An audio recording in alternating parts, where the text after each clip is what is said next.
Good afternoon, fans. Welcome to Senior Day here at Frank Bailey Field for today's football game between Ithaca College and your Union College Dutchmen. At this time, please turn your attention to the field as we honor and celebrate the 2022 Union College seniors and their families. Here with his mom Anna and dad Emilio, the defensive line from Greenwich, Connecticut, number 42, Emilio Cabo.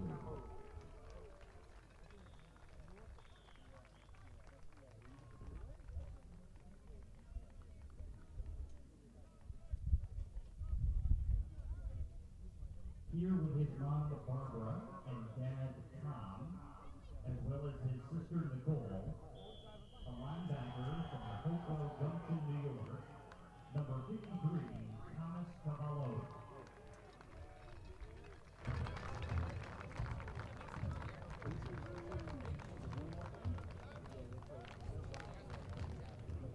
Here with his mom Marianne and dad David, an offensive lineman from Reading, Massachusetts, number 73, Kevin Dewey.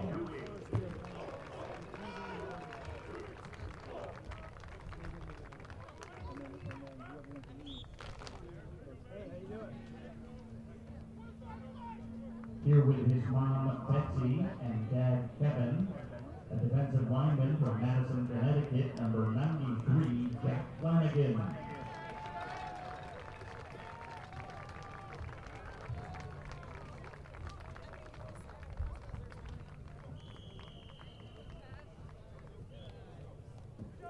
Here with his mom Stacy and brother Ross, brother Julian, a football alumni, brother Cole and sister E, a linebacker from Westport, Connecticut, number 31, Dean Gendel.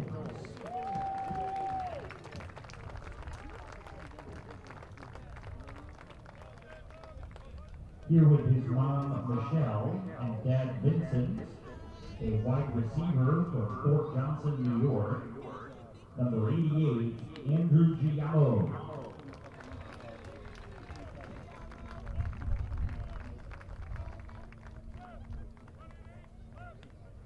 Here with his mom Emily and dad Justin, a linebacker from Hudson, New York, number 7, Spencer Goldstein.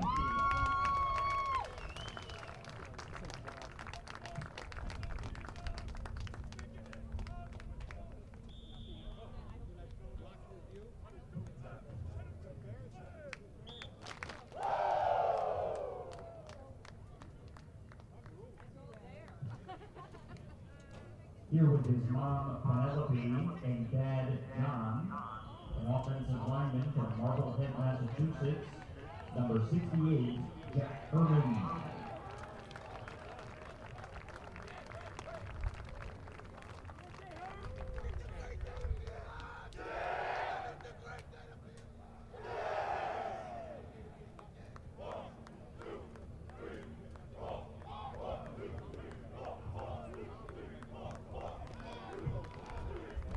Here with his mom Joanna and dad Stanley and his brother Brendan, an offensive lineman from Woonsocket, Rhode Island, number 51, Stanley Fox.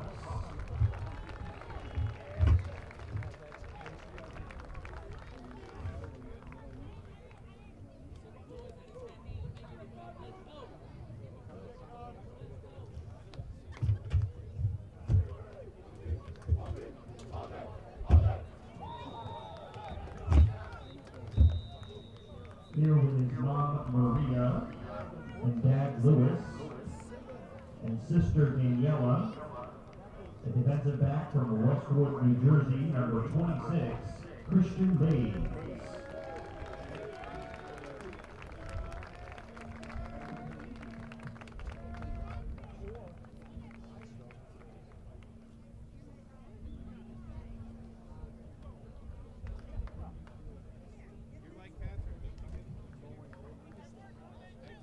Here with his mom Nancy and dad Michael, An offensive lineman from Arlington, Massachusetts, number 69, Tim Mizzy.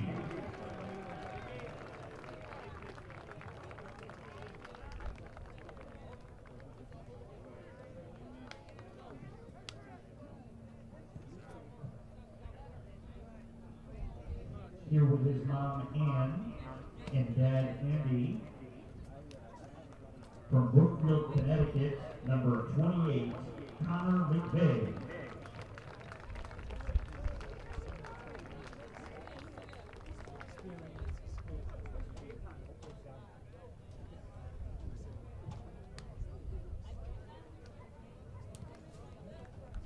Here with his mom, Janice, and family members Ernest, Dominique, and Jasmine. The defensive back from Brooklyn, New York, number 10, Brandon Mitchell.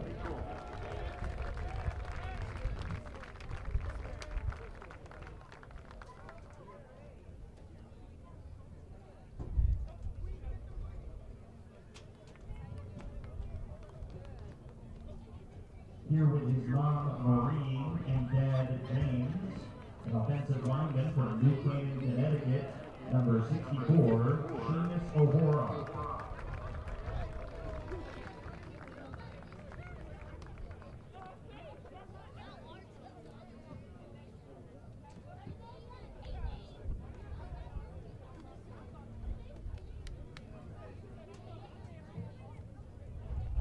Here with his mom, Donna, and dad, Randy, the quarterback from Cobblestone, New York, number 16, Donovan Pachetti.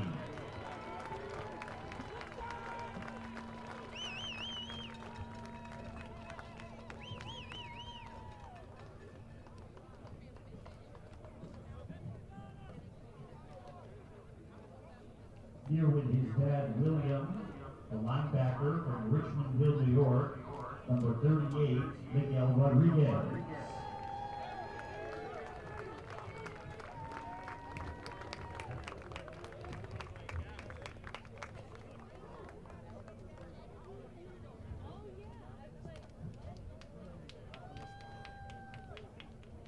Here with his mom, Colette, and dad, Scott, as well as his 5 brothers, a wide receiver from Westport, Connecticut, number 11, Kevin Grayback.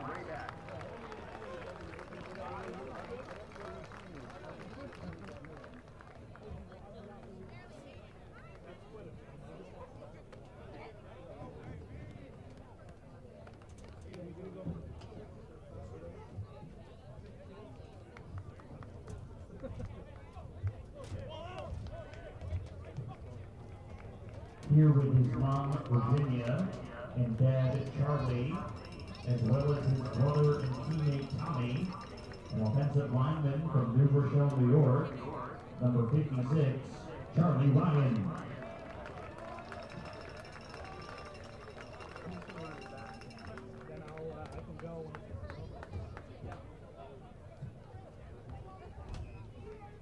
Here with his mom, Nicole, and dad, Ryan, a quarterback from Saratoga Springs, New York, number 8, Stratton Sherman.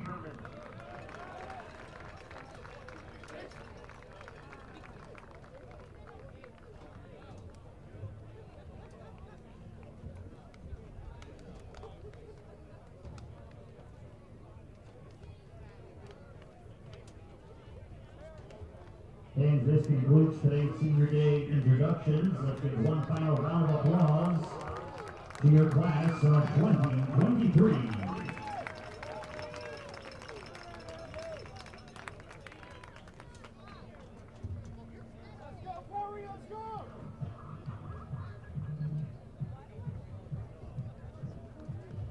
Fans, welcome to today's Liberty League contest between the Ithaca College Bombers and your Union College Dutchmen.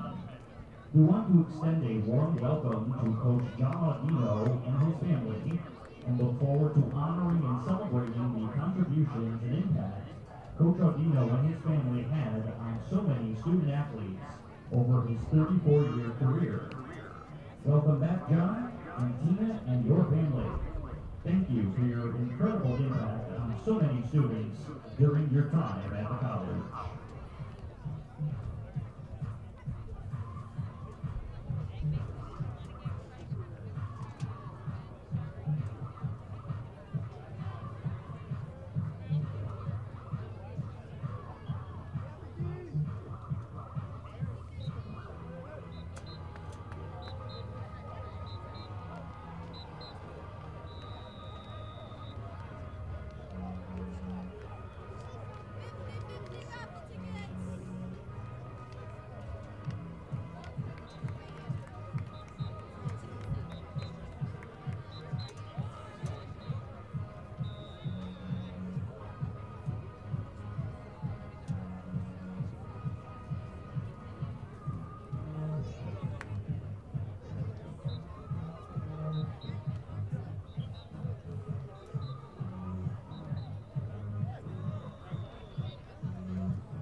Fans, an important reminder for today's game: if you leave the stadium, please make sure to keep your ticket as you will need it for re-entry. For your convenience, restrooms are located on the north and south patio areas located at both ends of the main grandstand.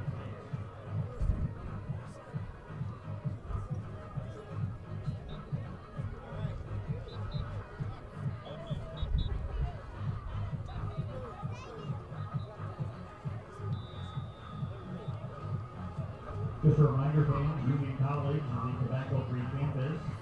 Smoking, vaping, and chewing tobacco are not permitted on campus. Thank you for your support of Union's initiative for the health and wellness of our student athletes and community members. For your convenience, there are recycling bins located next to the trash cans on both of the patios and in the bleachers.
Hello and welcome to Frank Bailey Field here in Schenectady, New York for this afternoon's all-important Liberty League game that pits the visitors from Ithaca College against the Union College Dutchmen. Hello, welcome inside the broadcast booth here at Frank Bailey Field. I am Andrew Santillo, bringing you the coverage of this afternoon's Liberty League game.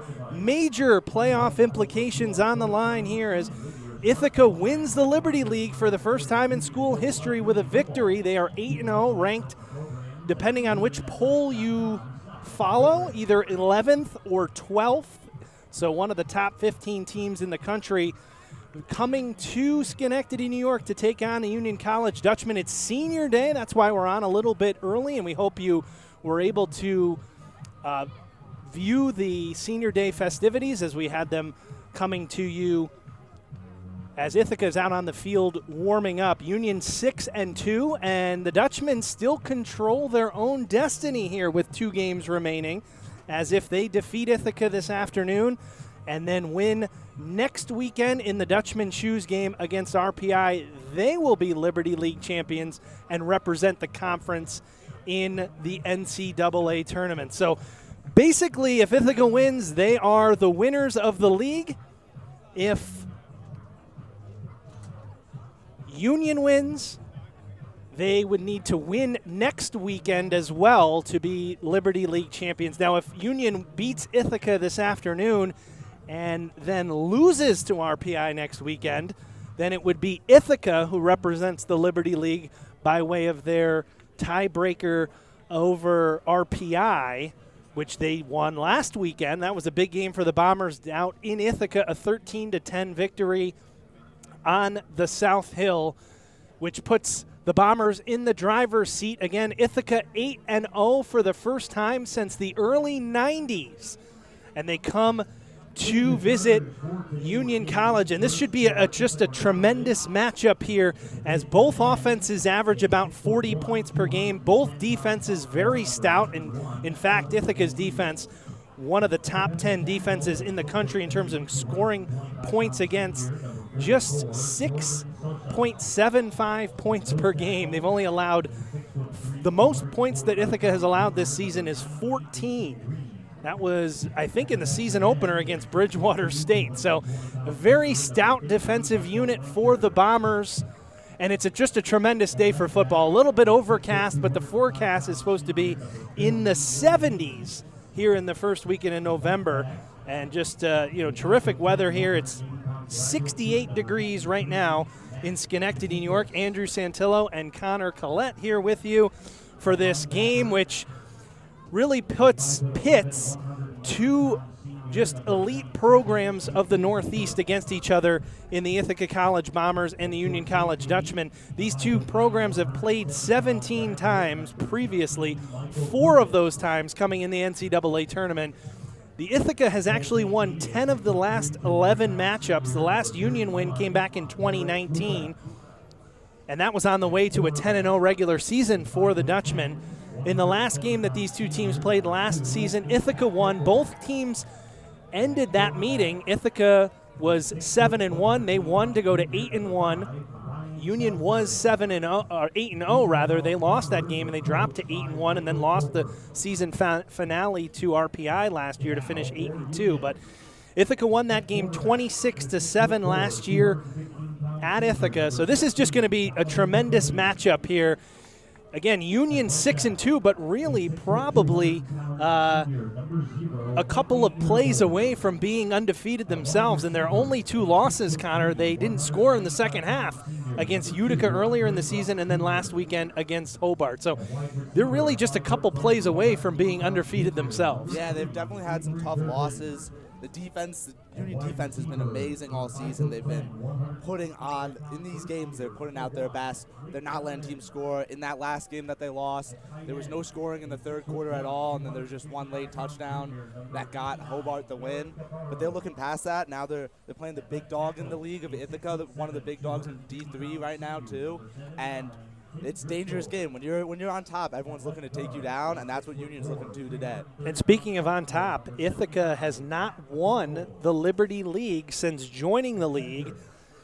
They have never won. They've had a share of the league title, but they've never represented the Liberty League in the NCAA tournament. The last time Ithaca reached the NCAA tournament was 2014, which for a program like Ithaca is really hard to believe. But under first-year head coach Mike Turper, they are thinking about it again. Last year went 8-2, and in fact, in 4 years under Dan Swanstrom, they won 8 games every single year. So they were right there every year.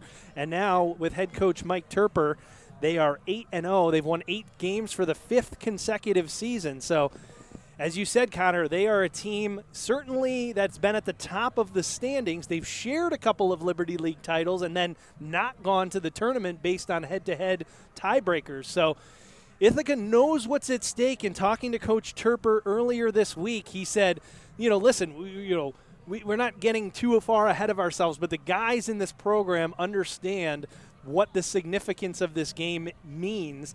And of course, Ithaca has got a lot of distractions on its hands. They win the Liberty League title. Oh, and by the way, next weekend they got a pretty big game too at Yankee Stadium against Cortland, and Cortland is also in the top 15 in the country in all of the major national polls. So obviously the game is right in front of them here this afternoon for the Bombers. On the other side, Union 6-2, and you can talk about, well, disappointing loss earlier in the year to Utica when the quarterback got injured. Tough place to play last weekend against Hobart. You lose that game. You had a lead in the half. However, even at 6-2, if Union wins this game here this afternoon and wins next weekend, they will represent the Liberty League in the NCAA tournament. And it hasn't been that long, and we had some Senior Day festivities here only a couple of years ago, 2019, when Union was last in the NCAA tournament when they went 10-0 in the regular season. So, if you ask Coach Behrman, would you rather be 10-0 or 8-2? If both of scenarios get you in the NCAA tournament, that's all you're looking for. Win the league, get to the NCAA tournament. Obviously, you'd love to be 10-0, but you're 6-2, and you have a chance to be 8-2, and you have a chance to continue playing meaningful games throughout the month of November. Definitely, and it's so hard as a football team to be undefeated. You have so much pressure on you, and as Coach Behrman says, getting a loss is kind of helpful to your team, helps you refocus, helps you know what's important, versus the Ithaca team who hasn't really lost yet.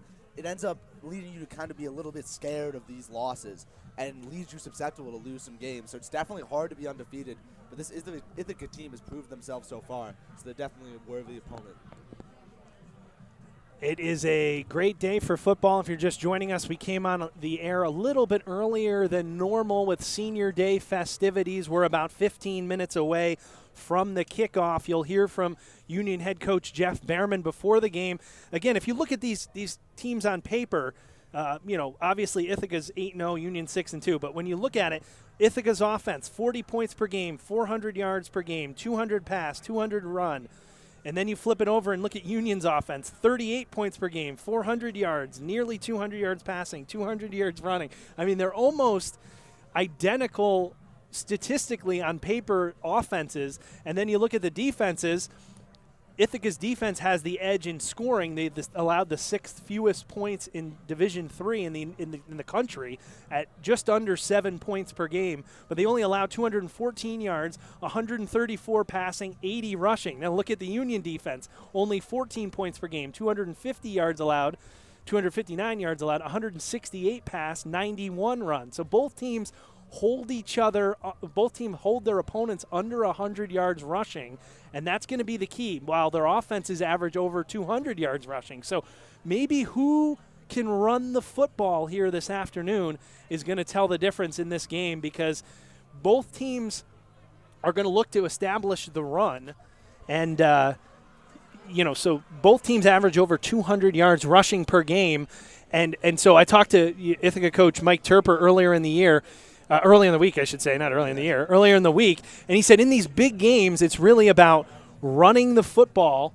Can you run the football? Can you stop the run, right? So that's going to be a huge key in this game. Can you run the football? Can you establish the run? And against, maybe some of your best defense in a game like this, when you're going up against another high-octane offense, is keeping that other offense on the sideline. So if you have a 6, 7, 8-minute drive where you're establishing the run, you're also keeping that other offense off the field. Yeah, we've seen that's been really important for Union. The games they've lost are the games that they've really struggled to run the ball. In the Utica game, the second half, they could not establish any run game. And when you have that, you just keep giving the ball to the opposing offense.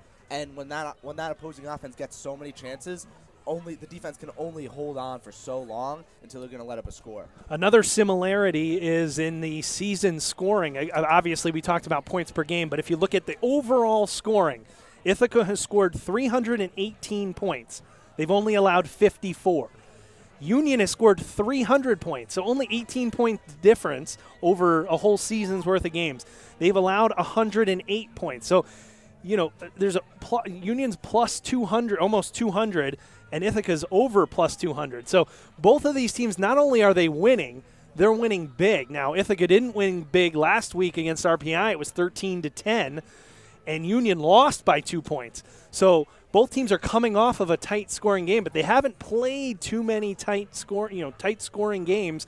The other thing is both defenses are very good. I don't know if they've seen an offense like the other in this that they will see this afternoon. So Ithaca, again, all credit to them. They average under 7 points per game allowed, but have they seen an offense like Union yet? And likewise, Union's defense has played very well. They allowed over 30 points in the game against Utica, which is very rare under Union head coach Jeff Behrman and defensive coordinator Rick Flanders. They allowed over 30 points. I think it's only happened 4 times in the 6 or 7 years that they've been together here at Union. But have they seen an offense like Ithaca? And Ithaca really doesn't overpower you. They do average 40 points per game. They don't really overpower you, but they're gonna make their drives. They're gonna score their points, and we'll see what happens this afternoon. It's certainly setting up to be the game of the season, I would say, to this point in the Liberty League, and one of the top games in the Northeast this season. Ithaca versus Union coming up here from Frank Bailey Field. Again, it's senior day, final regular season game at home for more than 25 seniors and fifth-year players. You know, you're not going to play another regular season game on this field, so there's emotions, there's league title implications. I mean, there's a lot of things these players kind of have to put aside because both coaching staffs have one day at a time, one play at a time, but there's a lot of exterior distractions potentially here this afternoon. Yeah, a lot of distractions. Along with just the importance of this game, it really puts a lot of pressure on the players. The importance for playoffs and the importance just emotionally for the Union players playing on this field. It's a really big day, and they gotta show up and beat the challenge. So again, we are about a little less than 10 minutes away from kickoff. We joined you again. If you just joined us, you haven't missed anything, although we came on early for the senior day activities. Big crowd here on hand at Frank Bailey Field making its way into the stands this afternoon. Obviously, Union's got a big crowd here at home for senior day, and then Ithaca always travels well, and it's not that far. And to be honest, Ithaca has a few local people to the Capital District area on its roster, so they're going to have fans here in attendance as well. And, oh, by the way, Union is going to recognize former head coach John Audino at halftime, and you'll be able to see that if you're watching the game here. You'll be able to see that Union head coach John Audino, who was the head coach here for many, many seasons and had so much success with this program. He will be honored, recognized at halftime for his accomplishments and his achievements and what he's meant to this Union College football program. So that'll be coming up at halftime. We also have an interview with senior captain linebacker Tommy Cavallo, who's missed a couple of games with injury. He's back out. He's going to be back out on the field. I don't think he's at 100%, but when you're playing your last couple games of he's a senior, I think he's going to come back for a 5th year. But either way, there's not many opportunities left here. League title implications on the line. You're going to be out there. Not at no, but very few people are at 100% at this point. Yeah, I'm definitely sure the trainer isn't too happy that he's playing. But as the player, you want to get on the field so badly. It's so tough to sit on the sideline and watch your team. It's tough to watch them win big games. It's tough to watch them lose big games when you're sitting on the sideline. You just want to be out there. So, again, both of these programs have had lots of success over the years. Union head coach Jeff Behrman in his 7th year at the helm. 42-18 record. 6-2 this year, and he has done a remarkable job. The first year back in 2016 had a 3-7 record, and since then it's been nothing but success. 7 wins, 11 wins to the NCAA tournament in 2019. 8 wins last year and 6 wins, 6-2 this year. And you see Union coming out onto the field here this afternoon for senior day. They're wearing the gray jerseys. As you can see them come out on the near sideline here. Gray jerseys, garnet numbers, gray jersey shirts, gray jersey pants, and the traditional white helmets with the garnet U on both sides. as the team comes out onto the near sideline here, and they get a nice round of applause from the crowd here. Like we said, there's a lot of Union fans, obviously. A lot of Ithaca fans have made the trip to root on their team and try to reach its ultimate goal of clinching a spot in the NCAA tournament. Again, Ithaca kind of unique to itself from a scheduling perspective. This is their final Liberty League game of the year because their last game of the year is against Cortland, which is not a league game. So this is it. So if Ithaca wins today, they win the Liberty League undefeated at 6-0 through the league. They'd be 9-0 overall. Union still controls its own destiny despite losing last week against Hobart. 6-2, but win today, win next weekend against RPI, and Union is the Liberty League representative to the NCAA tournament. And to be honest, both of these teams, there's a scenario out there that's not too unlikely where both of these teams could be in the NCAA tournament. If Union wins its last two games, they would be the Liberty League representative. If Union wins its last two games, Ithaca would lose this afternoon. If Ithaca turns around and beats a 9-0, potentially Cortland next week, there would be a strong case to be made for Ithaca at 9-1 to be in the NCAA tournament as well. So both teams control their own destiny here with 2 games remaining, but obviously both teams want to win the Liberty League. That's the easiest path to the NCAA tournament. For Union, it's really the only path at this point. For Ithaca, potentially some other avenues to get there, but they aren't thinking of those this afternoon. They're trying to get this done this afternoon on the road here. And again, these two programs meeting for the 18th time. Ithaca has won 10 of the last 11. Union's last win came in 2019. The most recent win before that between these two programs was in 2009. So these two teams didn't play every year because Ithaca was in the Empire 8. Now they're in the Liberty League, and so they do play every year. But Ithaca has had the success as of late, except for when Union ran the table, went 10-0 in the regular season in 2019. So the captains are out here. Both teams are out on the field. Ithaca is out on the far sideline in their road white jerseys with the blue numbers and letters and the blue helmets with Ithaca in white written across them. Again, if you just joined us, it's a perfect day for football. Kickoff temperature forecast is right at about 70 degrees, which is really remarkable, to be honest with you. It's going to potentially be a record-setting day in terms of temperature here on the first weekend in November. Usually you're hoping for like a 50-degree day. Well, we're at 70 here as the captains are meeting at midfield for the coin toss for this game. Starting to seem like every time Union has a home game, it's beautiful weather. It's been 70 almost every time we've played here. Certainly almost as warm today as it was for the home opener back on September the 10th, 2 months ago, which is obviously very rare. Coin toss going on. You'll hear from Union head coach Jeff Behrman in just a minute. Union has won the toss, and they will defer to the second half, so Ithaca will get the football to start this game, and it's an Ithaca offense that averages 40 points per game, and we're going to get right underway here. Captain's out there. Union's going to be kicking right to left across your screen. Captain's final handshake as we get ready to go in this all-important Liberty League matchup between Union College and Ithaca College coming up right after the national anthem. You'll hear from Union head coach Jeff Behrman on his thoughts to this game coming up.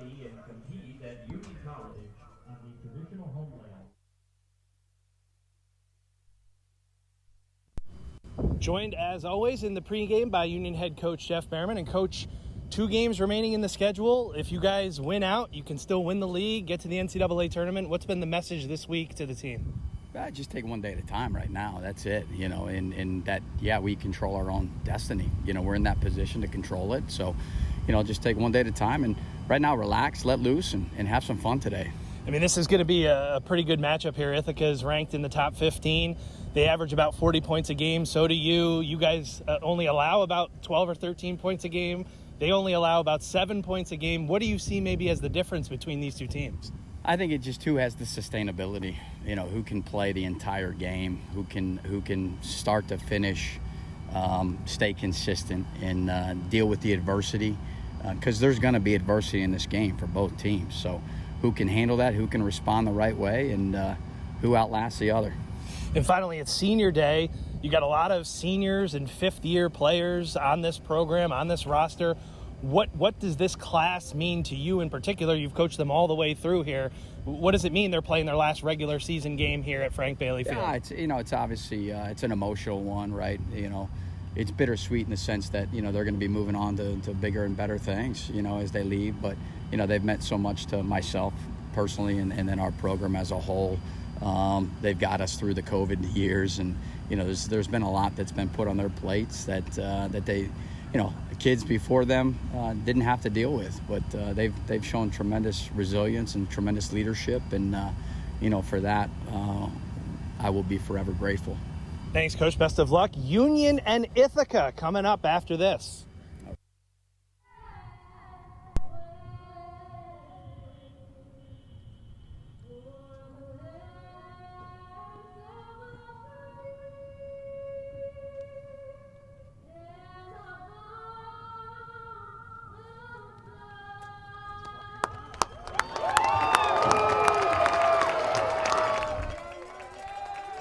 National anthem being played here at Frank Bailey Field. You heard from Union head coach Jeff Behrman. We're ready to get underway, and he talked about those seniors and fifth years. There's more than 25 of them out there for Union. They've had to go through a lot, right? I mean, they went through the 2020 no season. They were on the NCAA tournament team in 2019 that went 10-0, one of the very few teams in Union College history that ran the table in the regular season and went 10-0. 7-2 in their freshman year. I mean, there are only 7 losses in those 4 seasons, and more than 30 wins in their careers. So these guys are playing on their home field for the final time, their final regular season game here at Frank Bailey Field. And Union will be kicking off. Andrew Santillo and Connor Collette here with you for this hugely important game. Union versus Ithaca, Liberty League title on the line. Union can win the league title with their wins in their final 2 games. Ithaca wins today. They are your Liberty League champions and the league's representative in the NCAA tournament. It'll be Andrew Lau to kick off for the Dutchman, and he puts his right foot into it, and it's caught by Billy Tedeschi, and he is in the end zone for a touchback, and that's how we'll start this game. Ithaca will get the football at the 25. Well, this is going to be a good one, I think. Ithaca's offense will see the field first, and they are led by senior quarterback A.J. Wingfield from Franklin Lakes, New Jersey. Only 1,300 yards passing, but he's 70% pass completion rate on the year. 12 touchdowns, just 2 interceptions for the senior. Not a big guy, 5'11", and he's got 4 receivers to start here, although we're delayed in the start of this one. We'll give you the offensive lineman up front for the Bombers. Colin Norton, Andrew Testani, JoJo Puckey, Jake Villanueva, and Brendan Martin are your starters up front here. And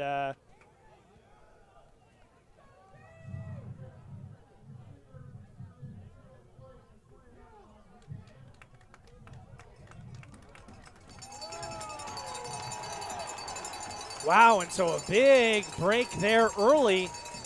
I'm not sure if you guys could hear the referee, but what they said was that Tedeschi caught the ball at the 2-yard line and then backed into the end zone. So that is going to mean that this drive will not be a touchback, and Ithaca will start at the 2-yard line. Yeah, it looks like because he's fair catched the ball at the 2. And then kind of took a couple of back pedals, although usually they give you the benefit of the doubt there if you're kind of trying to catch the ball. And I think they might have. I think it's the fair catch which did him in because he fair caught it at the 2. So the Bombers backed up here to start the first drive of the game. Wingfield in the pocket, has time. He's going to go very long, and he's got a man complete. And that is Michael Anderson, Ithaca's top target. and he was one-on-one, a couple of number 3s there. I believe it was Davon Clements in coverage. Yeah, Clements is complaining about a push there. I don't think it happened. Just got up and hooked that ball out of the air. That's their top receiver, senior Michael Anderson from Syracuse. 40 catches coming in. That was a big one. It brings the Bombers all the way out to the 42-yard line, 40-yard pass on first down. Here is Wingfield, and that one's caught again right near the first down marker, but there's a flag down. So A.J. Wingfield 2 for 2 to start, but we're going to see about the penalty here. Union was pointing at Ithaca, but now the Ithaca sideline is clapping, so somebody's got it wrong here because it's going to be on the defense. Yeah, it was a holding down the sideline by one of Union's defensive backs. It's an interesting, too, because he caught it right about at the 10-yard line, and then they enforced the penalty, so to be first down from the Union 48. So in 2 plays, the Bombers have gone 50 yards, and they are on the Union side of the field. Wingfield has 4 receivers, 2 to each side. Running back is Jake Williams in the backfield, and he's going to get the carry here. And he goes ahead for just a couple of yards. Not much there, but he seems to get good push, gets a good 3 yards. Can't complain about that. And actually, that wasn't Williams 45. It was Graham for the Bombers. Carried the ball, only got 3 to the 45. Fake the handoff. Wingfield now rolling to his right. He's running now, tucks it, and gets out of bounds right before Austin St. Pierre, who was coming up to make the hit. He's going to be short of the first down at the 41, and it's going to bring up 3rd and 3. Great coverage on that play action by Union. One of the hardest decisions to make on one of those rollouts is whether you should stay in coverage or should you run up and cover the QB run. They do a great job there staying in coverage. 2 receivers to the near side, 3rd and short. It's going to be Graham again, and he's going to carry the football. A.J. Graham, so A.J. Wingfield heads off to A.J. Graham, and it's a pickup of 6, first down to the Union 35. Yeah, great job by Graham there. No hole where he was supposed to go. Takes a little shuffle step, pops it to the outside, is able to get a good 5 yards to get him first down. 1st and 10 from the 35.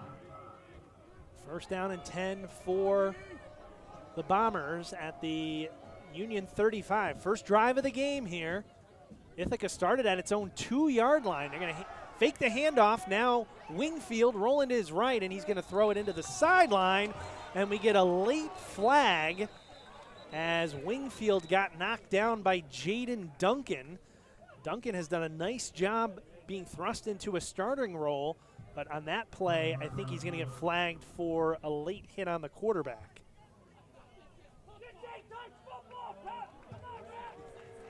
That's a big penalty, too, because it's a 15-yarder. It's going to bring it all the way down to the Union 20. Give you the starters here defensively for the Dutchmen. Jack Flanagan, Dionis Polanco, and Ethan Vanderbrink, although Emilio Camus is out there right now, number 42 on the defensive line. Austin St. Pierre, Jaden Duncan, Cole Da Silva, and Spencer Goldstein at the linebacker.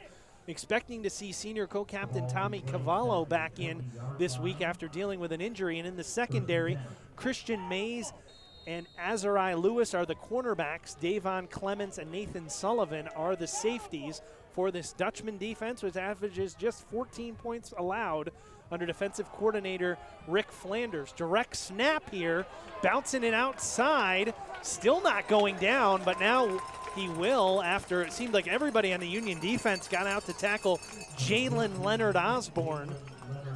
Leonard Osborne is more of a quick hitter. He's a speed guy out of Ardsley, New York. He's actually won some races for track for Ithaca College, but that time he couldn't find any room. Tried to have to bounce it outside. He's more of an up and down north-south burner. Loss of 3 yards. It'll be 2nd and 13. Ithaca has 3 receivers to the near side. Here's Wingfield in the pocket, now being pressured, steps up, now tucks it. He's going to run, and he's going to steps out of bounds at the 15-yard line. It's going to be a pickup of 8, and it's going to be 3rd down and about 5. This pass rush is going to be necessary for Union, who definitely worried about the pass right now, only having 3 down linemen. But there, they send 1 linebacker, rest drop back in coverage. There's nobody to cover the QB run after he escapes containment. That's definitely going to be an issue with a mobile QB like this. 3rd down and 5, big play here. Ithaca has a good kicker in Nicholas Bahamande, but they obviously want to pick up the 1st down here. 3rd and 5, 2 receivers to each side. Wingfield, quick shot, and it is complete on the far sideline to the tight end, John Crowley, and it's going to be 1st and goal for the Bombers as it's down to the 6-yard line. So they work the tight ends in, and actually Crowley was lined up as a receiver there, the 6'2" tight end. Now they go quickly here. They run it up the middle, nothing there, maybe to the 5-yard line. So this is a long drive, Connor. Bombers started all the way back at their 2-yard line, and now they're at the Union 5. Yeah, a little bit of assist from penalties. They've made this drive pretty quickly. Only 4 minutes into the game. But actually taking a decent amount of time off the clock. Haven't been getting out of bounds too much. 2nd down and goal from the 5. Trips receivers to the near side here for Wingfield, who has A.J. Graham in the backfield with him, who we've seen pretty much entirely on this drive. Faking the handoff, Wingfield, he's going to keep it and go into the end zone for a touchdown. A.J. Wingfield, the senior quarterback for the Bombers, a 5-yard touchdown run, and Ithaca strikes first. It is 6-0 Bombers. Wingfield did a phenomenal job there. Fakes the pitch. Union defenders don't know where to go, and then he just puts his head down and goes as fast as he can in the hole he sees. Hits a body and then makes it in the end zone. For Wingfield, his 3rd rushing touchdown of the season. Bahamande comes out, and his extra point is up, and it is good. And with 10:37 to go in the opening quarter, Ithaca on the road. They take the opening kickoff and go 98 yards for the touchdown. It's 7-0 Ithaca, leading Union. Union was definitely hoping to get a nice defensive stop there to start the tempo off right. That's why they deferred. But here, if you get a big play, you're right back where you started, right back to 0-0. And we've seen this Union offense. They get some really big plays with all their great playmakers, Irabor, Piketty, Nick Donovan. I mean, it's so easy for them to get one big play and get right back here. These are 2 offenses that score a lot. Ithaca averages 40 points per game, Union 38 points per game, and they're 2 pretty stingy defenses. Union allows just 14 points per game, Ithaca just 7 points per game. So what will happen here? Will it be high-scoring affair? I tend to think that it'll be a little lower scoring, although we have a touchdown on the opening drive, and now it'll be Bahamande to kick it away. Hauled in at the 6 by Raybacks. Rayback starts to his right, and not much room there as he's tackled at the 15-yard line. And that's where Union will start its first offensive drive here with senior quarterback Donovan Piketty. So not great field position for Union, but better than where Ithaca started. Ithaca started at its own 2-yard line after the Tedeschi fair catch where he kind of backed up into the end zone, and then they spotted it at the 25, then they moved it back to the 2. Union starts 1st and 10 from its own 15-yard line. Donovan Piketty at quarterback, the senior from Cobleskill, New York, in the pistol. Takes the handoff, takes the snap, fakes the handoff, and the pass is complete to Avery Turton, the junior from White Plains, New York. A short gain there, as that was a quick hitter, and the Ithaca defense was right there. They actually didn't give him any yards. They spotted back at the 15. Great rally by Ithaca's defense. Turton was just spinning in circles trying to find a place to go, and there was nowhere. Ithaca is led by its linebackers, Millie Haynes, number 40, and Matt DeSimplis. That pass is caught by Dunneman, and Dunneman, after a couple of hits, tries to get out to the 25, close to the first down. Can't say enough good things about Nicholas Dunneman, the freshman from Montclair, New Jersey, leading receiver on this Union team this season. 39 catches, 2 straight 100-yard receiving games for the freshman, and he gets the catch. It's about an 8-yard pickup. It'll be 3rd and 2 for the Dutchman. Need to convert a first down here, 3rd and 2. They're going to hand it with Irabor, and not the biggest hole in the world, but Irabor gets enough for the first down. IK Irabor, give him 2 or 3 yards. Well, he needed 2. Give him 3 or 4 yards out to the 27. It'll be a first down. Irabor, nothing too shifty there. Just put his head down and basically fell forward after he hit that offensive line. But that's all you needed in that situation. IK Irabor, one of the all-time great leading rushers in this Union College program history, over 3,000 career rushing yards. This time he is swallowed up by Jason Green, number 90, on the defensive line, and he lost a yard. IK Irabor has 17 career 100-yard rushing games, almost 3,500 rushing yards, 4th all-time in school history. 2nd all-time with 46 career rushing touchdowns. Paquetti just gets the pass away as he was being pressured by 16 for Ithaca, which is Michael Rooms out of the secondary. Andre Ross Jr. was wide open there. Paquetti couldn't get the ball accurately because of that great pass rush by Ithaca. Give you the Union starters here up front. Tim Driscoll is the left tackle, preseason All-American. Matt McCorkle, the left guard. Nick Olivola is the center. He was out with an injury, but back in there. Kevin Dewing and Stan Koss on the right side of this offensive line. Here's Paquetti, design run. Paquetti's going to have the first down and more.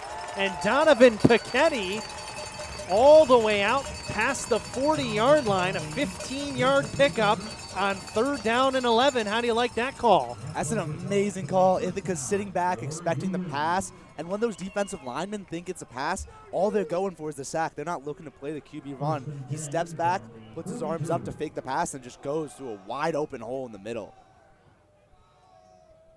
Paquetti under center. Ithaca crowds the line. Now he comes back into the more familiar pistol formation.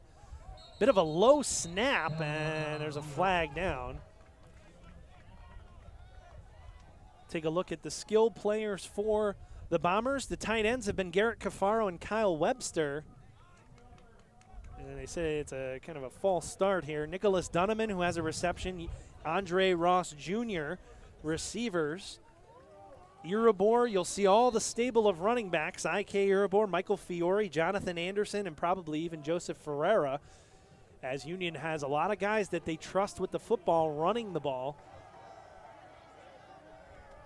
So that was a false start. It'll be 1st and 15. Another weird play there is kind of nobody was going, and Paquetti just has to kind of scramble back to the line of scrimmage. That was a really odd play as neither side of the football kind of took off when it was snapped. Almost seemed like the center was the one that false started there. Luckily, he cannot false start. Unless you do like a double clutch of the snap or something. So it's going to be 2nd and 15. Paquetti did his best just to get back to the original line of scrimmage, but the line of scrimmage. So 2nd and 15. Paquetti fakes the handoff. He's getting pressured, and he throws it up, and it is knocked down. Ross Jr. was being covered by number 20. It was Kevin Schock. Yeah, almost intercepted there by Schock. Luckily, Andre Ross had the wherewithal to knock it out of his hands and have the ball hit the ground. Paquetti also took a hit on that. 3rd down.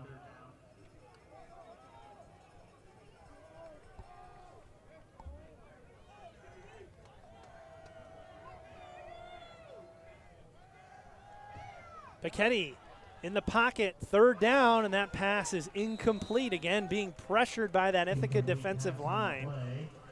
So it's going to bring up 4th down, and Union's going to have to bring out the punt team. Ithaca only rushed 3 guys there. It's really tough to have a successful offense if Ithaca is getting pressure with only 3 guys. There's so many men in coverage. It's really hard to have someone open and make that pass if you're getting pressured.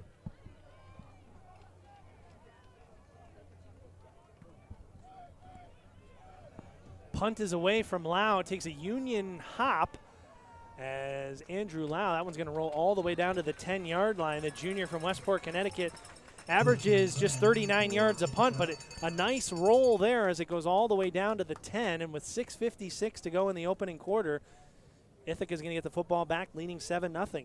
Union fans visit Katie O'Byrne's Irish Pub in downtown Schenectady. Open for lunch and dinner before or after Union games. It's the place to watch college football and hockey with friends and family. That's Katie O'Byrne's Irish Pub in downtown Schenectady. Proud supporter of Union College and Union College football. Andrew Santillo and Connor Collette here with you. The first weekend of November, Liberty League title on the line here. Ithaca can win the league with a victory. Union has to win its final 2 games to win the league. But the representative for the Liberty League will be one of these 2 teams. Quick pass from Wingfield to the far sideline. Almost looked like they went out of bounds, then came back in. I think that was Anderson. We didn't see Ithaca. Actually, Tedeschi maybe. Go ahead. We didn't see Ithaca run the ball too much on their first drive. They're definitely going to have to establish one for the rest of the game. But with so much success in their passing game, we'll see what they do here. There's a pickup of 7. It'll bring up 2nd and 3 from the 16-yard line.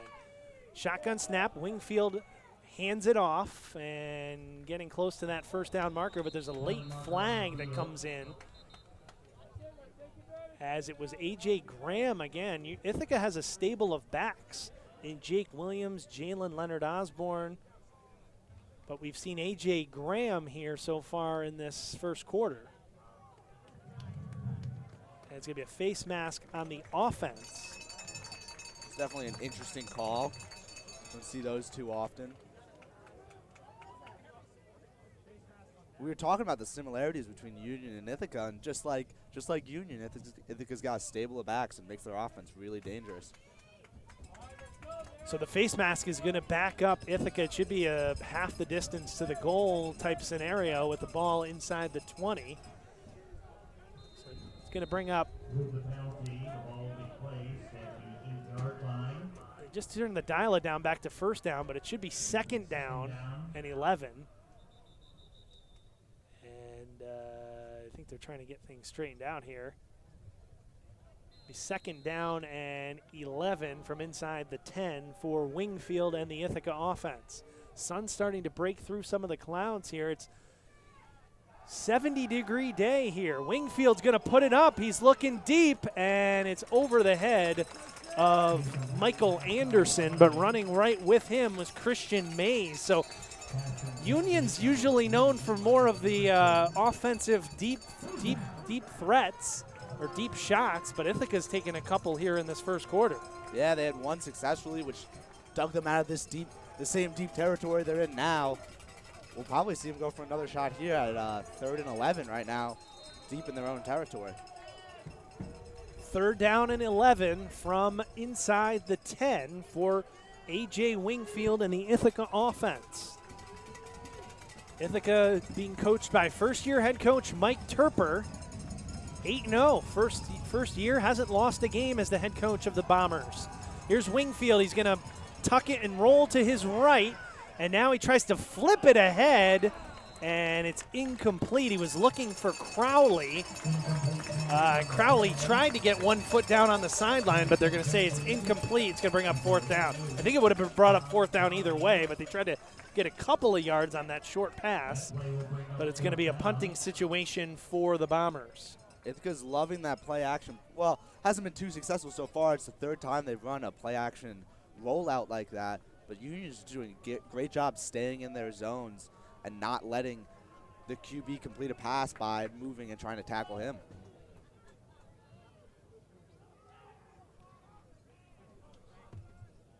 Michael Rooms will punt the football away. It's going to be hauled in by Dunneman at about the 45. He gets twisted around. Boy, that was an awkward-looking tackle as Dunneman kind of got swung around. They're going to spot him back at midfield. So Dunneman tried to make something happen. Can't fault him for that. But he actually ended up losing a handful of yards. But good field position nonetheless for Union on its second drive.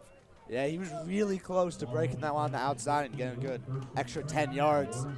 Ithaca defender just got him by the hand, and really great strength to just pull him down by one arm like that. So Union has the ball, 1st and 10, second drive of the game here for Paquetti and the Dutchman offense. They fake the handoff to Fiore. They come back with Turton, makes the catch. He's looking for room, trying to kind of get low and get behind a big offensive lineman, Tim Driscoll. Well, Turton's listed at 5'10". It's pretty easy to get behind somebody who's 6'7" when you're 5'10". Turton's just trying to slide between a few guys there, find a hole, stay behind his own lineman, and he gets a lot of yards on that screen. 7-yard pickup, ball at the Ithaca 43. First play run on Ithaca's side of the field for the Dutchman here this afternoon. Paquetti takes the snap. Here comes the Ithaca defense. Paquetti's going to run it, and he gets caught by the shoestrings. It looks he does have enough for the first down as he gets to the Ithaca 40. Ithaca sent the house there, 6 rushers. But when you send that many guys trying to sack the QB, then you leave lanes open for the running, and that allows Paquetti, a phenomenal running QB as we've seen all year, to get the first down there.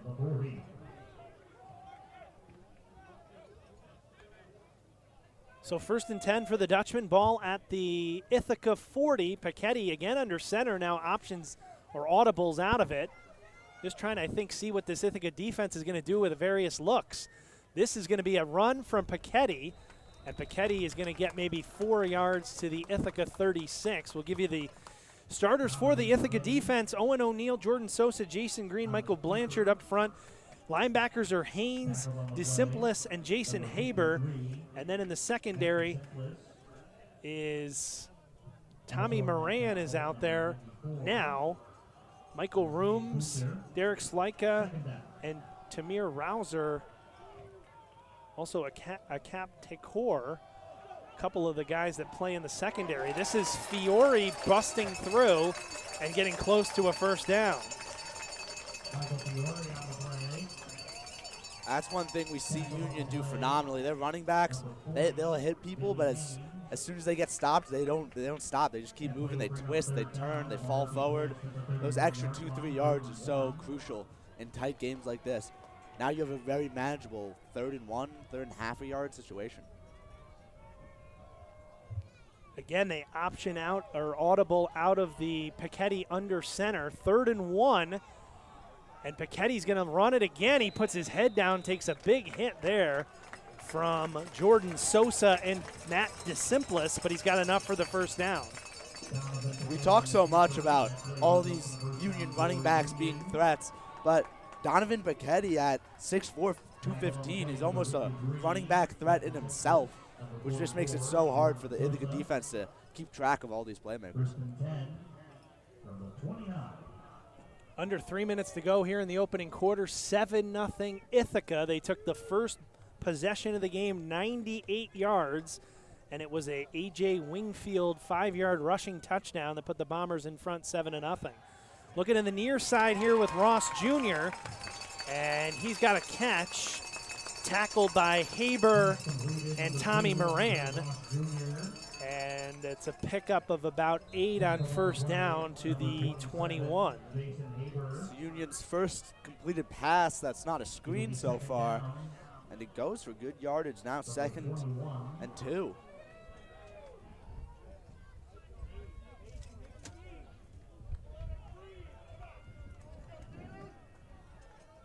Second down and 2. Paquetti in the shotgun. Man goes in motion. They're going to hand it with Fiore. Fiore trying to get behind his offensive line. And he gets inside the 20. It'll be a first down for the Dutchman as they get a fresh set of downs. Union moving the football down the field. They started this drive at midfield. So a short field to start with, and they're inside the Ithaca 20. Ithaca started out the game with a long, a little bit methodical drive. Now Union is having, despite the short field, a long methodical drive. They might end the quarter still during this drive if they don't score quickly, giving their defense a little bit of a rest after a good stop. Ithaca has only allowed 54 points this season. Picchetti's going to throw it in the end zone. Touchdown! Caught in the end zone, as that's IK Iribor, and we're going to check the flag, and the indications are it's on the Dutchman. I think they might be saying Iribor or Andre Vaughn. I thought they indicated maybe it was a illegal man downfield, maybe? Yeah.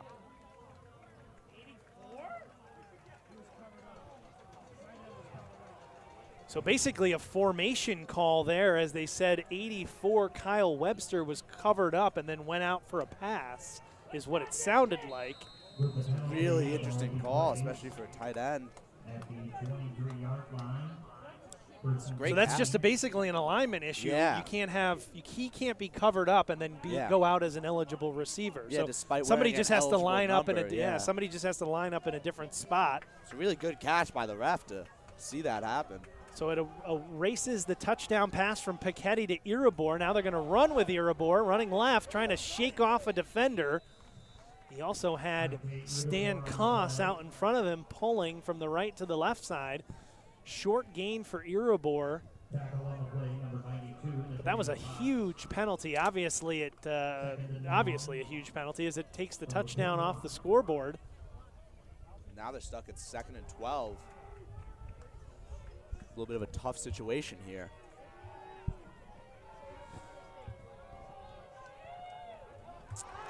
And coming across the line is Jason Green, and he knocked over Kevin Dewing and then pointed and said he moved, although Dewing looked pretty stationary. Both teams pointing at each other, as they always do. And it's going to be a 5-yard penalty on Ithaca. Well, usually if you're on the defensive line, you're told if you see the offensive lineman move, go across the line, because then they have to blow the whistle. They have to stop it. And I think that's what Jason Green, the junior from Shrub Oak, New York, was thinking. But the referees didn't see any movement on the Union offensive line, so it's a 5-yard penalty, and that's a big 5 yards as it moves it from 2nd and 13 to 2nd and 8. Still have Andre Ross at the bottom of your screen. They might be double covering him now with that safety after that called back touchdown pass. They're looking. They go to him again. Yeah, they're looking for Ross Jr., and it's off his hands, but we got another flag down in the secondary. 25 seconds to go here in the opening quarter. There's been a few flags on this drive. One erased a touchdown for Union. The last two have been, well, the last one was on Ithaca. This one seems to also be on Ithaca from where the flag landed.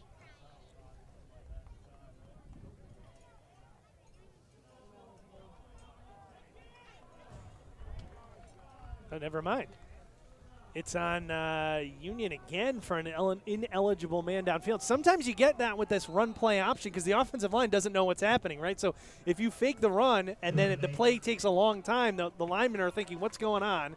And they think it's a run, so they're blocking, moving down the field, and sometimes that happens. Yeah, that one wasn't as creative as the last call. It was just one of the linemen was 5 yards downfield. I thought that was going to be the call, but.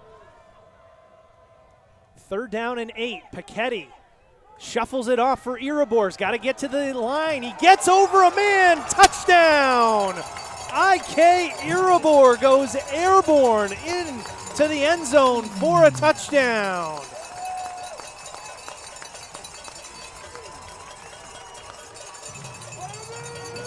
Well, on 3rd down and 8, here I am saying, Iribor, just get to the 1st down line. He has other thoughts. He hurdles a defender and goes into the end zone for the touchdown, his 10th rushing touchdown of the season, 47th of his career. Yeah, shuffled pass there by Pichetti, yet Iribor had tons of blockers. It looked like he had an easy 1st down, but then he just decides, why not just make it a touchdown? I'll just hop over this guy. And walks into the end zone untouched. The extra point from Andrew Lau is up, and it is good. And with 17 seconds to go in the 1st quarter, it's Ithaca 7, Union 7. So both teams have had 2 drives. Both teams have scored 1 touchdown in this 1st quarter. So pretty much exactly what we thought here. A title bout, a heavyweight showdown here between Ithaca, which can win the league title with a victory today, and Union, which if they win today and win next weekend against RPI, they would win the Liberty League crown. 7-7, 17 seconds to go here in the opening quarter. Union started that drive with a short field, starting at midfield after a great defensive stop by Union. But they did a great methodical drive, running the ball really well, had a couple completed screens, one completed pass downfield. Just looked like the great Union offense that we've seen all year. Let's see if they can replicate another defensive stop here and get good field position again. So 17 seconds to go here in the opening quarter as Andrew Lau will kick the football away. It's caught by Tedeschi. This time no fair catch. He catches it at the 5, sweeping around to the middle of the field and then hit hard at the left hash mark right at about the 21-yard line. That's where Ithaca will start this drive. Just 11 seconds to go in the first quarter. Stay with us at halftime. We've got an interview with senior captain, co-captain, linebacker Tommy Cavallo. We'll take a look at scores around the league in the Northeast. And also, if you're on our viewing side, which you should be, you should see former Union head coach John Audino being recognized during halftime of this game down on right at the at the 50-yard line. Longtime head coach of Union College. Last season was in 2015. That was a run for Ithaca. Not much room there. Maybe 2 yards for the running back, who was Graham, I believe, again. And that's the end of the first quarter here from Frank Bailey Field. After one, it is Union 7, Ithaca 7. After one here from Frank Bailey Field, you're listening and watching to Union College football on unionathletics.com. Some of the greatest moments and seasons from the career of former head coach John Audino. As we get ready to start the second quarter, and I just realized that I made a mistake. I actually credited Iribor. I said it was his 10th rushing touchdown of the season. That wasn't a rushing touchdown. It was a little pitch pass from Piketty. Yeah. So it's actually his first receiving touchdown of the season. Sometimes it's a little hard to tell between those pitches and those shuffle passes. Right. Well, he's got 46 career rushing touchdowns. Not as many receiving touchdowns, but that'll go in the receiving column, as it was Piketty, his 13th touchdown pass of the season to IK Iribor. So if you just joining us, Ithaca went 98 yards on its opening drive, and A.J. Wingfield ran it in from the 5-yard line to make it 7-0 Bombers. Union comes back on its second drive of the game with a touchdown pass from Piketty to IK Iribor, which covered 16 yards. It was 3rd and 8, and a 16-yard touchdown pass, which has tied the game at 7. Wingfield takes the snap. Now he's scrambling to the right. He's got an offensive lineman out there in front of him, shovels it ahead, and it's a decent gain on first down as it was completed to Michael Anderson. I've seen Anderson a few times here, leading receiver on this Ithaca offense, but the Bombers have 9 different receivers, including 2 tight ends, with the touchdown reception this season. The Union defense right now, they're sticking with the 3-down linemen, but they're moving a lot of linebackers up and down, which they didn't do in the first possession, but it's working now, and it works there. Not much room at all for the Ithaca offense there as they run the football. It'll be 3rd down. They gave Graham forward progress, but it's going to bring up 4th down, and Ithaca's going to have to bring out the punt team with Michael Rooms, who also plays in the secondary. Number 16 is the punter for Ithaca. He averages 36 yards a punt. Ithaca kind of audibles out of their original alignment here.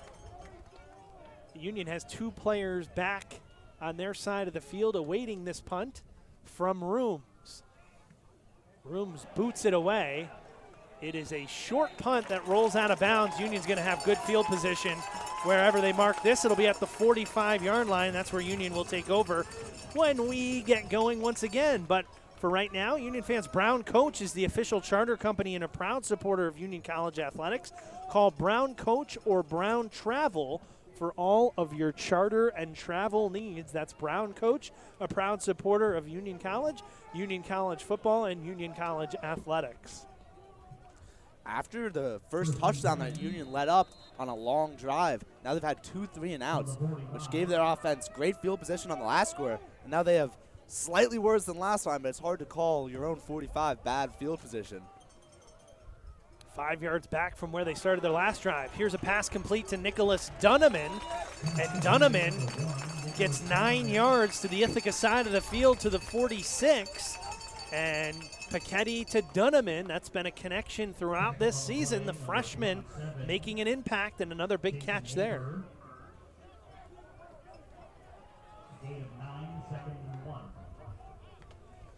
Second and 1 from the Ithaca 46-yard line. Paquetti under center. If I'm reading them right, you're going to option him out from under center. They do all the way to the top of your screen. And now a snap to Irabor, and there was a lot of movement up front from the Union line. Union is loving this kind of tight stack formation where they have 4 receivers in, but they both stack them on both ends of the line. Lets them do a lot with it there. We've been seeing them motion out of it. They can run it right there. They can motion out of it. They can pass still because they have 4 receivers in. A lot of things you can do from that formation, and it's working right now versus Ithaca defense. The last few times they've tried that, Paquetti goes up under center, then options back into the shotgun, then takes the snap, and it's a designed run. That time they optioned him all the way to the top of the screen, but the play never got started as there was movement up front. Movement up front again, and this time coming across is Green, although this time I think the penalty is going to be on Union. Well, maybe not. They're talking it over here. This is a much longer conversation than I thought it would be. He hit the center, so I think the center might have flinched, but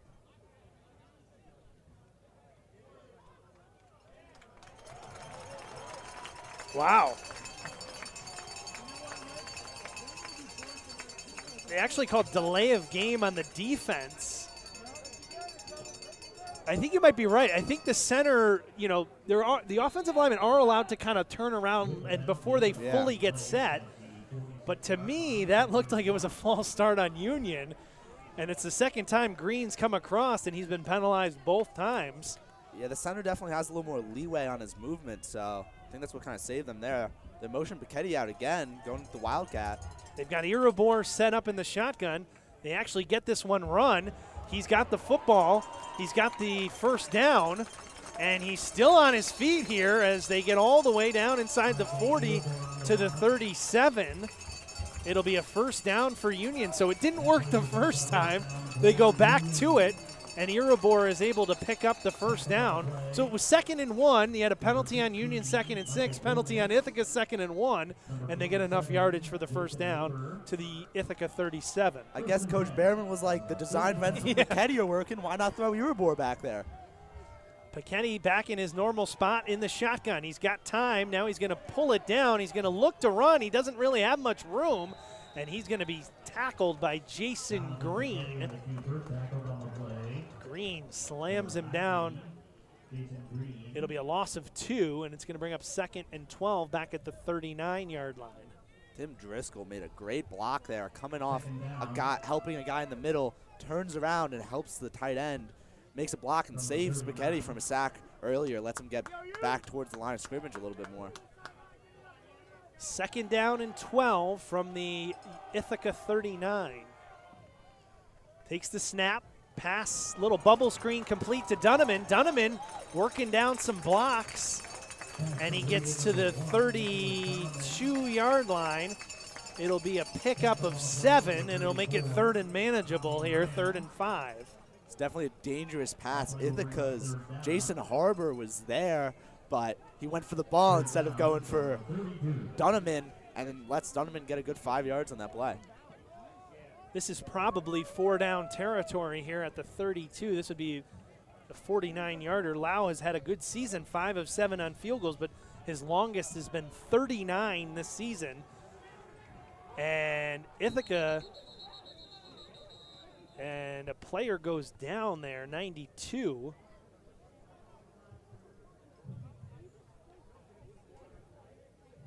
That was a really an awkward. Everybody was kind of getting lined up, and then I think it was 92 for the Bombers. Nathaniel Potts. It almost looked like he collapsed, but he is kind of favoring one of his legs. Both teams were getting ready, getting up to the line of scrimmage. He looks to be, he still looks to be shaken up, but it's certainly better than what I had originally thought it was, because he kind of got to the line and then just kind of crumpled down into a heap. Yeah, sometimes you get injured, you just have so much adrenaline, you get back up, get ready, and then suddenly like, oh, that's not working correctly.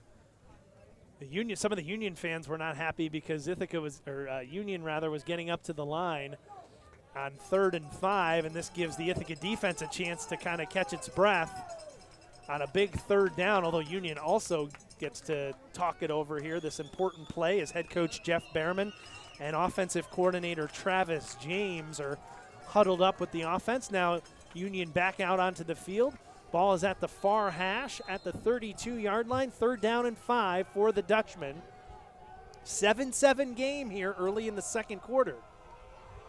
Oh, it looked like almost a false start again. Paquette's going to keep it, and he's going to get close to the first down.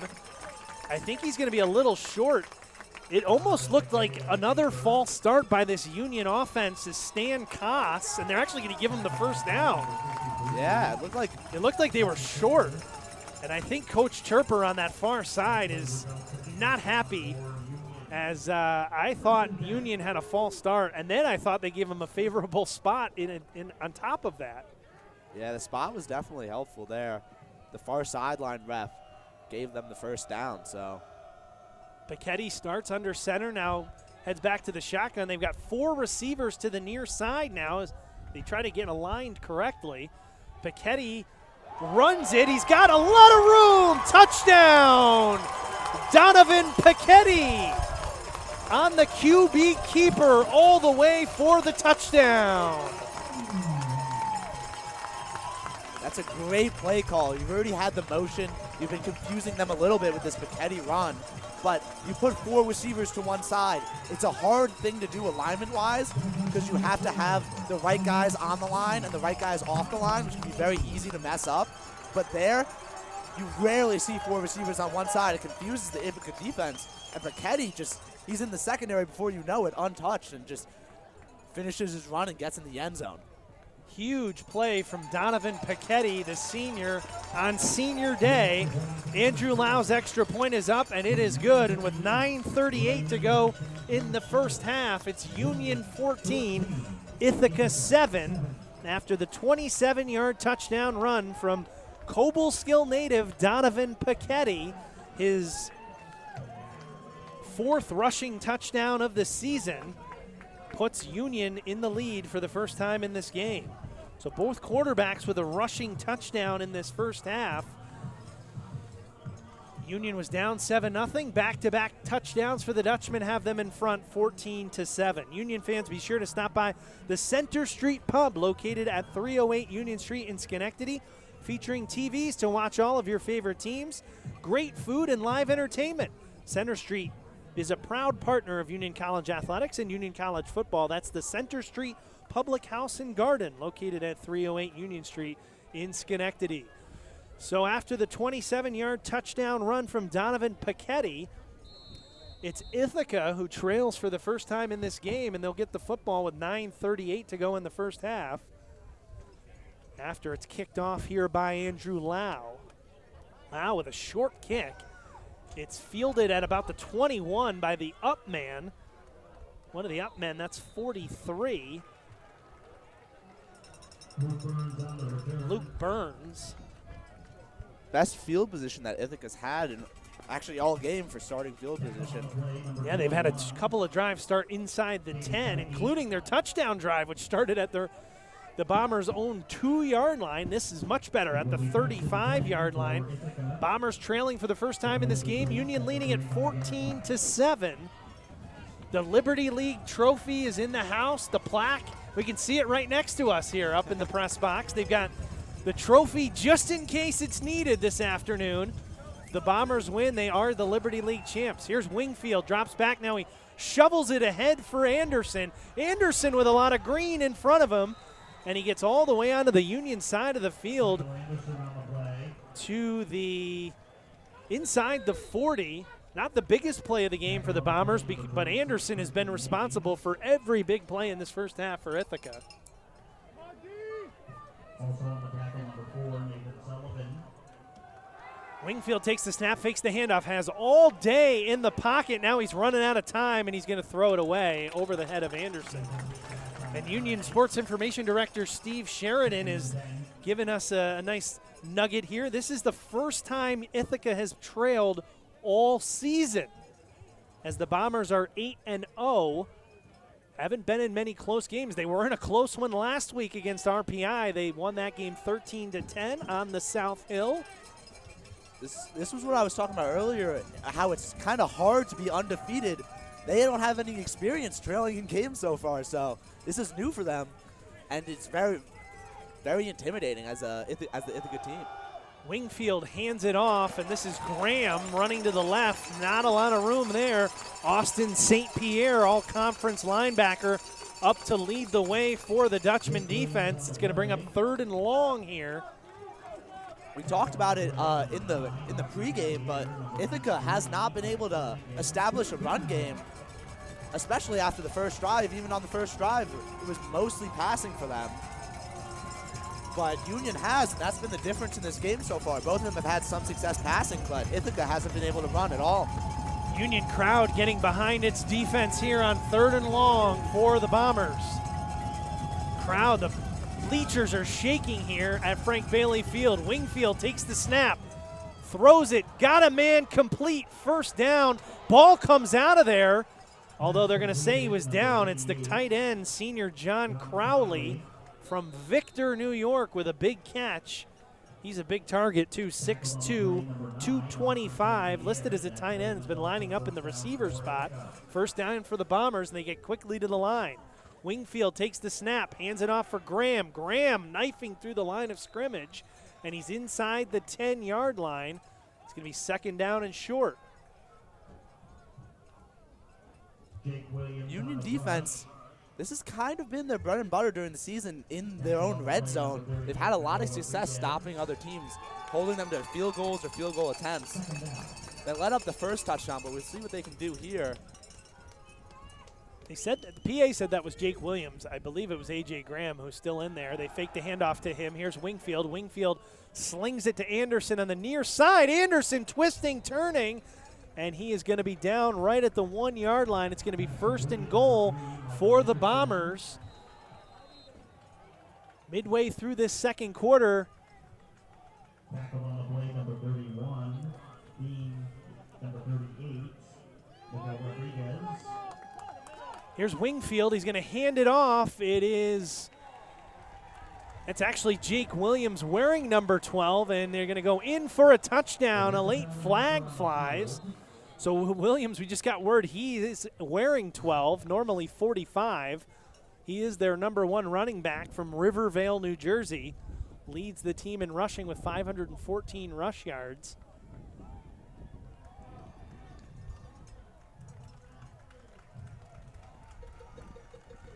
Ref giving a little talk there to one of the Union defenders.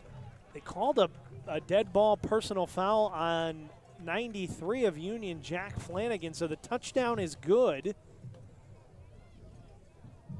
And now Bahamande out for the extra point. So with 7:05 to go.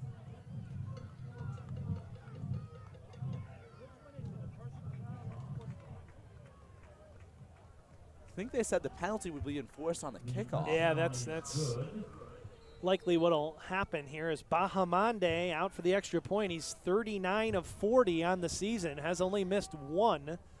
Needs this one to tie the game with 7:05 to go in the first half. Bahamande's kick is up, And it is good with 7:05 to go. So it's Jake Williams. We've been calling him A.J. Graham's listed as number 12 on the roster. Williams, I don't know what's happened with his number 45 jersey, but he gets the touchdown, his 8th rushing touchdown of the season. So that's been Jake Williams. Sometimes you see a jersey tear or something when a player will change numbers, but he started out He the started game. with 12, yeah. Maybe lost on the bus or something. Who knows? Things can always go wrong when you're traveling. So Jake Williams with the rushing touchdown. Ithaca has 2 running touchdowns in this first half. A.J. Wingfield and Jake Williams. For the Dutchman, touchdown for Donovan Paquetti, running and passing. He found I.K. Urabor, so 14-14. Again, kind of what we expected in this one. 2 big-time offenses have come to play in this game, although the defenses have done a nice job as well. 14-14 our score with 7:05 to go before halftime. Again, stick with us at halftime. We'll have an interview with senior co-captain Tommy Cavallo, and also former Union head coach John Audino will be recognized at halftime. So the penalty moves the kickoff to midfield, and it's going to go into the end zone for a touchback, and it'll bring the ball out to the 25-yard line. That's where Union will start. Union fans can count on Nico's Pizzeria for great pizza and wings. Visit Nico's or call for delivery, serving lunch, dinner, open for late-night food. Nico's Pizzeria and Rooftop Tavern is located on State Street in the heart of downtown Schenectady. That's Nico's Pizzeria and Rooftop Tavern, a proud supporter of Union College and Union College football. Surprised Ithaca didn't try to kick it short there so they could cover it, maybe take a few yards off, but it's good for the Union offense starting at the regular 25-yard line. 1st and 10 for the Dutchman. Here is Jonathan Anderson, and Anderson shot out of a cannon as he runs to the left side and picks up 9 yards on 1st down. Yeah, we're seeing the classic Union trademark here. First drive, we had Urabor, then we had Fior, now we got Anderson, just rotating all these guys through. Anderson out there right now. They're going to pass this one on 2nd down. They find Dunneman. Dunneman's got the 1st down. He's stood up right at the 45-yard line and tackled by Tommy Moran. Moran's got 2 interceptions on the season to lead the Bombers, the Wayne, New Jersey native. It's good enough for the 1st down, though, and they mark Dunneman down at the 46. Dunneman just continues to make big catch after big catch.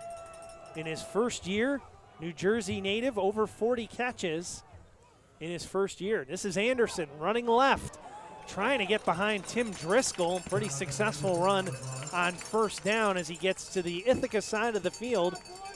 Pickup of 6. And Union quickly runs to the line. Ithaca not set yet. Paquetti's going to take a shot deep. He's got his man, and it's over the sprinting Andre Ross Jr. They had a man down the field, but it was just overthrown. Ross Jr. was wide open.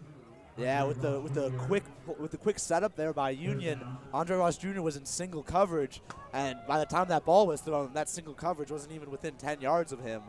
Just a tough pass there, tried to get the ball out quick. Paquetti, sometimes when you see that wide open man, you get a little too excited, put a little too much on the ball. Paquetti also was kind of running out of time, had time in the pocket, but Ithaca's defense has put pressure on him. This is short pass to Anderson. Anderson has got the 1st down and goes out of bounds at the 43-yard line. A little bit of chirping on the near sideline here. Matt DeSimplis, who's probably one of the leading players for the Ithaca College defense, linebacker, graduate student, leads the Ithaca College defense in tackles for loss, and sacks, 53. Was on the sideline here, but it's a 1st down. The pass from Paquetti to Anderson, and it'll be 1st and 10 for the Dutchman at the Ithaca 43-yard line. 5.5 minutes to go before halftime. 14-14 is your score. Paquetti takes the snap, hands off for Anderson. Anderson bounces off of a tackle, but then he's taken down by a couple of Ithaca defenders. Boy, oh boy, Derek Slykwa Sluka, excuse me. Sluka came up 31, a big hit. Now he's going to head off the field. Anderson officially loses 1 yard back to the 44. 2nd and 11. Big pop there from Sluka. Now we have Irabor back in for the Union offense. Anderson might have been a little banged up on that play as well. Screen pass for Irabor. Irabor, not much room there. He gets a yard, but he's taken down by DeSimplis and Green at the 43. Back at the original line of scrimmage, it'll be 3rd and 10. Number 53. Definitely a passing down here, but we've seen Union on these passing downs go with the Bacchetti run often, and it's been working for them. On their first drive, they got a long first down with the Bacchetti run, and then they've just been having so much success. So 3rd down and long here from the 43-yard line. Maybe 4-down territory. Bacchetti looks for Dunneman. Got his man. Can he get to the first down marker? He can.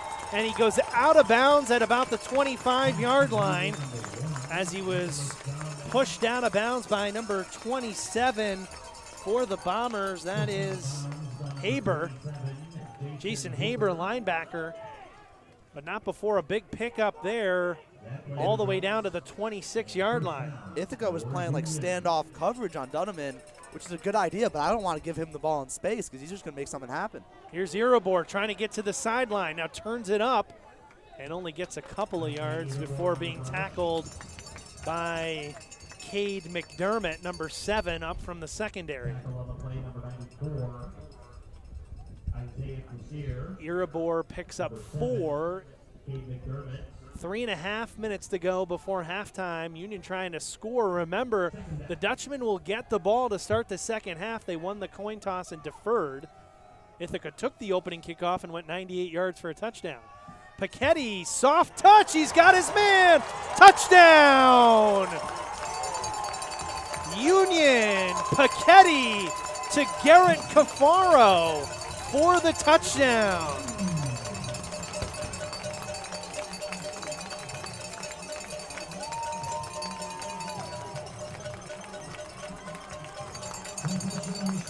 Well, there's a reason why Ithaca wasn't expecting that, and it's because Garrett Cafaro has just 2 catches this season.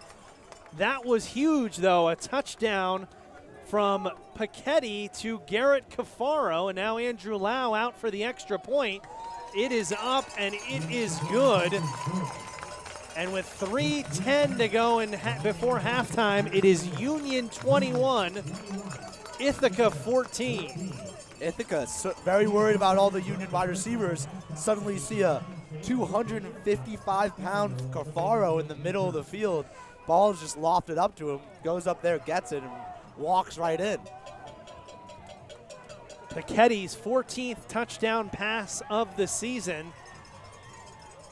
Union with 21 points in this game.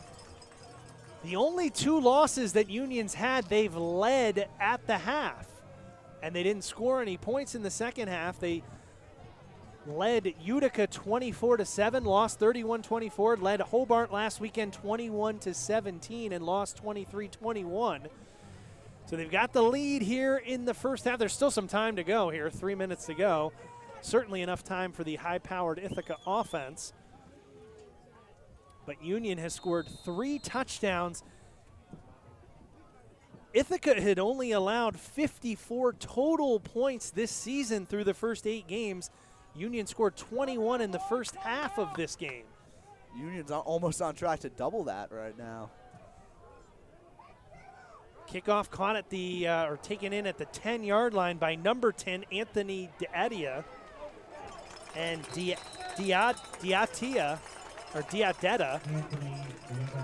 Diadetta brings it out to the 26-yard line, and that's where Ithaca will start. 1st and 10 at 27-yard line is where they'll mark it. 3:03 to go before halftime. Ithaca just drove the field, the entire field multiple times this game, unlike Union, who's had a good field position. They have a lot of time here, all of their timeouts, but even if they score, Union gets the ball back at halftime. To start the second half, yeah. But the Union defense would love to go into the locker room with the lead. Wingfield back out there. Ithaca has 2 rushing touchdowns in this first half from Wingfield and Jake Williams. And a short run there for Jalen Leonard Osborne. And Leonard Osborne, the track star, gets about 6 yards on first down out to the 33-yard line. Push out of bounds on number 2, Azariah Lewis. 2nd down and 4 after the short run from Leonard Osborne. Or I shouldn't say 4, short run, it's about 6 yards. This is a pass completed to backup tight end Dan Mason. Mason only with 4 receptions on the season. He's got enough for the first down. Picked that one right up off the turf. I almost thought it was almost an incomplete pass, how low he had to go down for it, the senior from Newtown, Connecticut. So it's a first down for the Bombers at the 38-yard line. Snap for Wingfield. He's going to hand it off for Leonard Osborne. Leonard Osborne bounces off a tackler, but can't get any further as he looks like just got back to the line of scrimmage. It'll be 2nd down and 10. Ithaca is still having a little bit of intermittent success with their run game. See some good ones, see some bad ones. But their pass game has been stellar so far. Tackle from Polanco. This is a Union defense. We give a lot of credit to this Ithaca defense. They only allow 7 points per game, 6th best in the country at the Division III level. Union only allows 14 points per game. They're no slouch. Here's Wingfield from the shotgun. Takes the throw over the middle off the hands of Anderson. And he may have been waiting for the hit as Nathan Sullivan was right there to wrap him up, but it went off the hands of Anderson. He doesn't drop too many of those. Anderson might almost be happy he didn't catch that one. Wow. If he did, that's what we call a hospital pass sometimes. Don't know if he would have held on to it, but he would have been in some pain on the ground. 3rd down and 10 here from the 38. Union's crowd trying to get behind the defense here on 3rd and long. Wingfield takes the snap. Now rolls to his right. Still rolling, now backpedals. His pass is intercepted. It's picked off by number 4, Nathan Sullivan. Well, the referees are looking at themselves on the far side, and now they say he was out of bounds. Boy, oh boy, I thought Sullivan had the interception. It's going to bring up 4th down, but Sullivan had the catch right at about midfield. I thought he got a foot in there, although it's that far sideline. Yes, Rick Flanders out there on the field telling his guys to come off. Sullivan saying, I had it. Had a big interception earlier this year in the end zone against Springfield. The punt away from Rooms, hauled in by Dunneman at the 20. Dunneman makes a move, makes another move at the 30, and he's out to the 34-yard line, but we have a dreaded flag down on the play. So Union would have had good field position, but we'll have to check out the flag.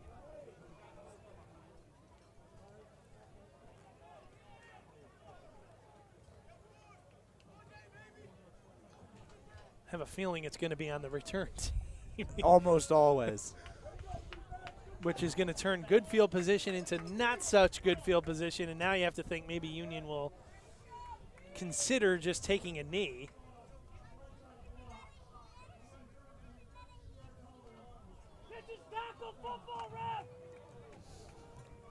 Some complaints from the Union fans on that call. Coach Flanders is out on the field too. So there's a personal foul, blindside block is going to move the ball all the way inside the 15-yard line. So we'll see what Union does here. Certainly have a capable offense of moving the ball down the field with 1:22 to go, but you also don't, Connor, want to make a mistake here at this side of the field. When you have the ball, you're going to get the ball to start the second half. They still have 3 timeouts, so I expect them to kind of keep it on the floor a little bit, see what they can get, and then if they're in favorable position, then you can go start shooting down the field. Iribor takes the carry, gets 2 yards, and Ithaca actually takes the timeout.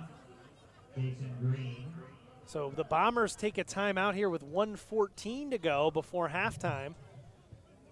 Remember, at halftime, we're going to have an interview with senior linebacker co-captain Tommy Cavallo. We'll also take a look at the first half statistics, some scores from around the Liberty League, and the scores from around the Northeast. And then also to keep your eye on when you're watching us here at halftime, former Union head coach John Audino will be recognized for his contributions to the Union College football program at halftime. Certainly well regarded, well received, and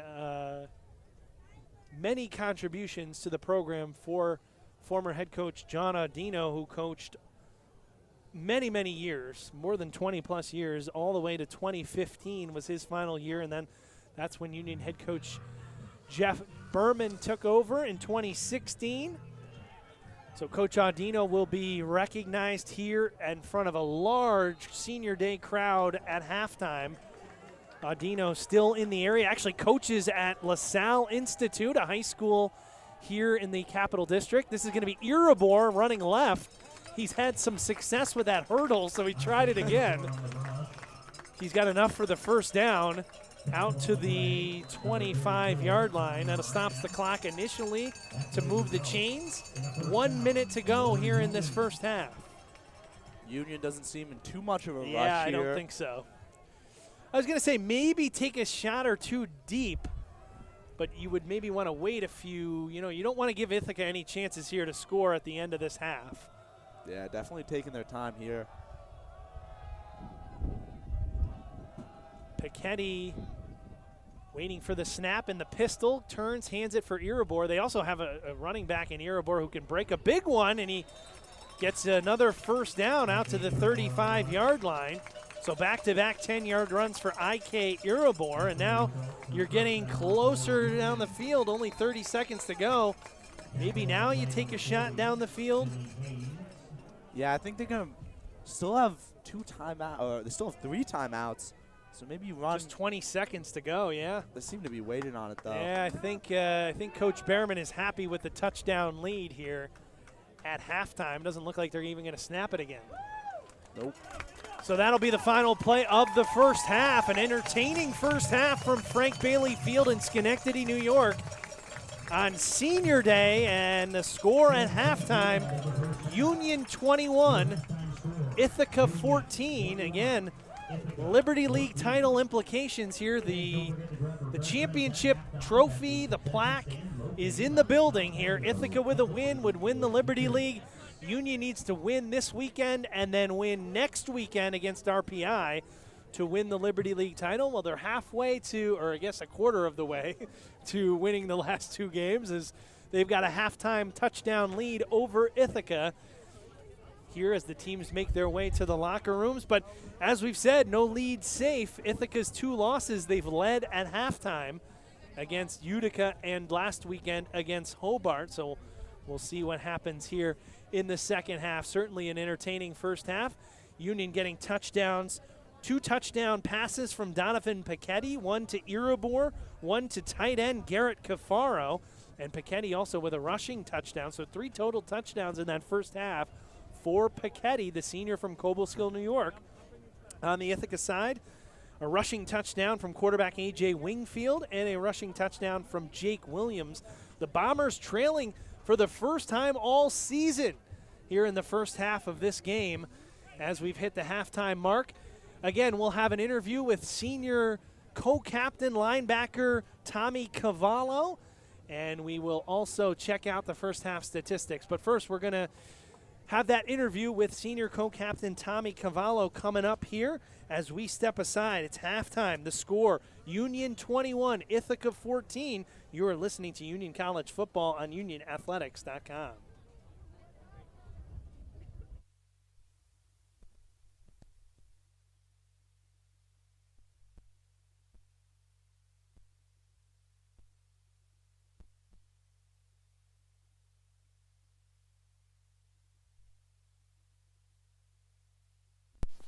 We are back. It is halftime of the Union College Senior Day here of the game between the Union College Dutchmen and the Ithaca College Bombers. And we are joined by senior co-captain Tommy Cavallo. Tommy, it's great to have you. We appreciate you coming, joining us for this interview. Just talk about this season for you. Your third year on the field, obviously with no 2020 season. Just talk about what this season has been like for you guys, maybe, and for yourself individually as a player. I definitely think this year has been great. I mean, hopefully we keep continuing our winning ways, and hopefully we can cap off this year right. But this year has been great in terms of the guys and the coaching staff. We have a very cohesive group, and I think that day in and day out, we all been getting along very well, and we've been having fun while playing the game, which I think is really important. So I think this year has been great. Tommy, what does it mean to be? There's 5 captains. What does it mean to yourself? To be selected as one of the captains leading this team. And, you talked about it, there are high expectations for this team. I mean, it's a team that has been to the NCAA tournament recently. What does it mean? And it's a storied program. What does it mean to you to be named one of the captains on this year's team? Yeah, I think the way you just ended the question saying it's a very storied program, I think that's definitely one of the things that means the most. There's a lot of history in this program. Coach Behrman talks about it all the time. So to be, a captain of this type of caliber of a program means a lot. And it also meant a lot to get named captain by my teammates, like my peers and the people that I work with day in and day out. For them to think that I'm that type of leader, and then for them to look up to me, it definitely means a lot. And that, I just try to do what I can and try to set a good example for everybody. And, that's pretty much it. Also, there's been also a lot of other captains ahead of me as well. Prior years, like when I was a freshman and sophomore, there's a lot of great guys who led the team very well. So definitely looking at those guys, it definitely gave me motivation to be in their shoes one day for the success that they had on and off the field as well. We're being joined by senior co-captain linebacker Tommy Cavallo, and Tommy, what about your career? Can you say? I mean, obviously there's still work to be done, and you just mentioned it, but you're a guy with almost 100 career tackles. You got an interception, couple of sacks. All Liberty League guy last season as a junior. What can you say about your career? And I know obviously it's something you'll probably reflect back on when your career is over. But how would you kind of assess how you've grown as a player from coming in as a freshman in 2019 on the NCAA tournament team? You played. You were in the mix, and now you're a guy who's an all-league guy and a captain on this team. Yeah, I feel like I've definitely grown a lot personally on and off the field from when I initially came in here at Union. And I think a lot of that is attributed to the people that are around me. I think my friends, my family, coaching staff here at Union, I mean, they've helped shape me to be the person I am today. And honestly, a lot of my success on the field that you brought up is a lot to do with my teammates, not really myself. And it's a lot of the coaching staff putting me in position to do good things, and me just playing football and just doing what I love to do. And honestly, that's just what it's all about, about the people you surround yourself with and going to work each and every single day and doing what you're supposed to do and leading by example. And, good things happen when you do that. So hopefully they can continue to come. And, Well, you mentioned the coaches. I mean, Coach Behrman obviously has been here, a handful of years now. He's got his guys in here, NCAA trip. And one guy who's been right there alongside him is defensive coordinator Rick Flanders. What's it like being coached by Rick? Because I know he's kind of like an old school coach, but he's got, the results speak for themselves. I mean, he's, consistently over the last 4, 5, 6 years, Union's only allowed, under 20 points per game. So I know that's something that he prides himself on. But what is it like playing for, a coordinator like Coach Flanders? Yeah, like you said, he's a very old school guy, which really attracted me to come play for him here at Union. I really liked how he's old school. When you mess up, he'll let you know. But when you do something great, he'll be the first one to let you know as well. And I think that helps build character in players and helps you build character as a man. Because that's the way the world works. You have to be told the truth, and sometimes you have to be told things you don't want to hear. And he does that and more. And also, he's just a great person too. He really cares about all the players, and he always wants our best interests. So I noticed that the first time I met him when I came up here on my visit when I was still in high school, like 2019, and really not much has changed at all. He's still that old school, very caring person. So honestly, playing for him has been a blast, and I don't really know if I would want to play for anybody else. We're being joined by senior co-captain Tommy Cavallo, and Tommy, take us back now. You're a Hopewell Junction John Jay graduate, all-state guy back in high school. Also played baseball.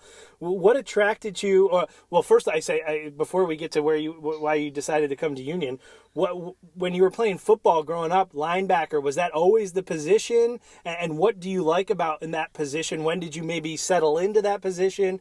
And what do you like about playing in that spot on the field? Yeah, growing up, I pretty much always played like linebacker, D-end, which is pretty much what I play now, linebacker, walk-up, D-end.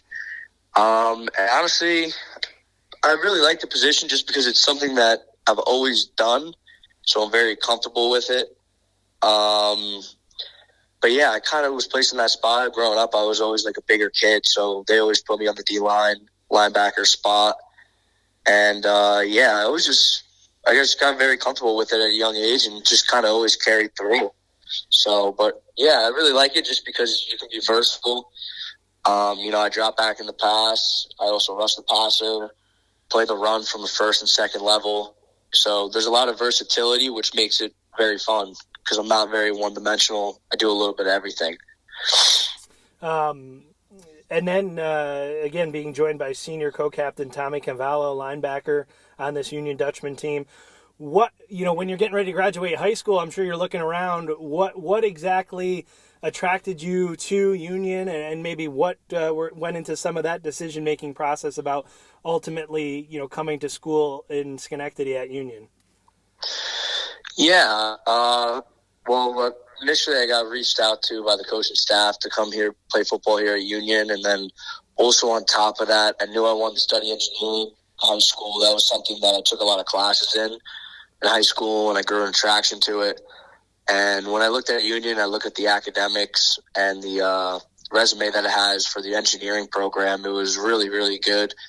And so that definitely brought me in to come up for a visit because I was like, storied football program, great academics, like, let me go give this a shot. Like, why not? And then when I came here to campus and I met the coaching staff, it was just such a great, warm welcome. And, it was just something that, like, I felt like I knew would be my home for the next 4 years. So it was really never really too much of a question. Just like Union kind of had everything that I was looking for coming out of high school. Yeah, you mentioned the academics. You're a mechanical engineering major. I mean, you're an all National Honor Society guy in high school, Liberty League all academic the last 2 years.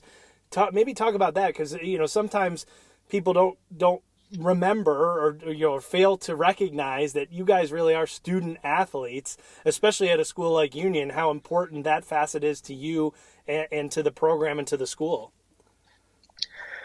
Yeah, it's really important. I mean, that's what we're going to end up doing, majority of us, for the rest of our lives, is what we learn here at Union, is going to help carry us into our after athletic lives. So I think it's a really important facet of life that you need to take into account, while you're in college playing football.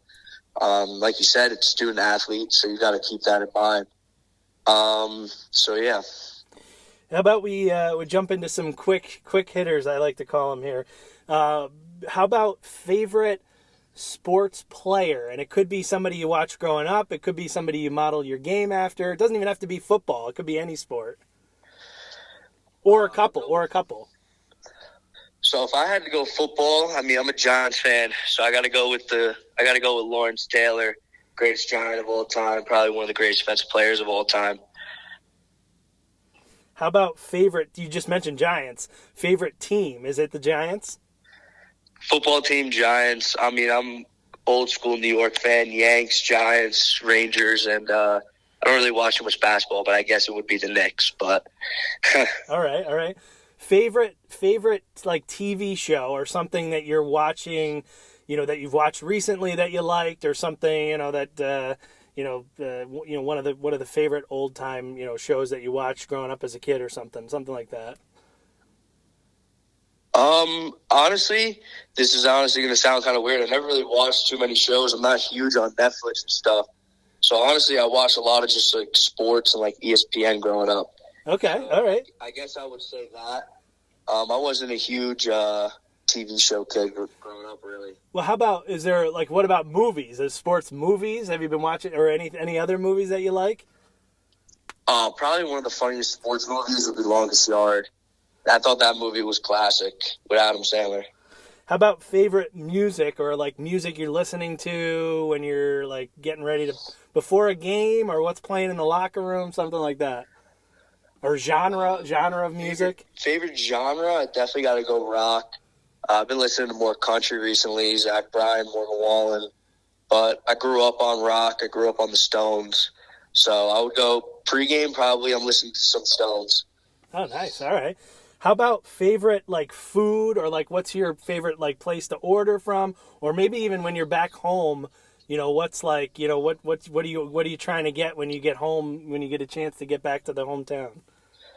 Probably favorite meal, I got to go with chicken marsala or chicken franchise, one of the two from my mom when I get home. That's probably going to be one of the first orders. All right, that's a great shout out to Mom.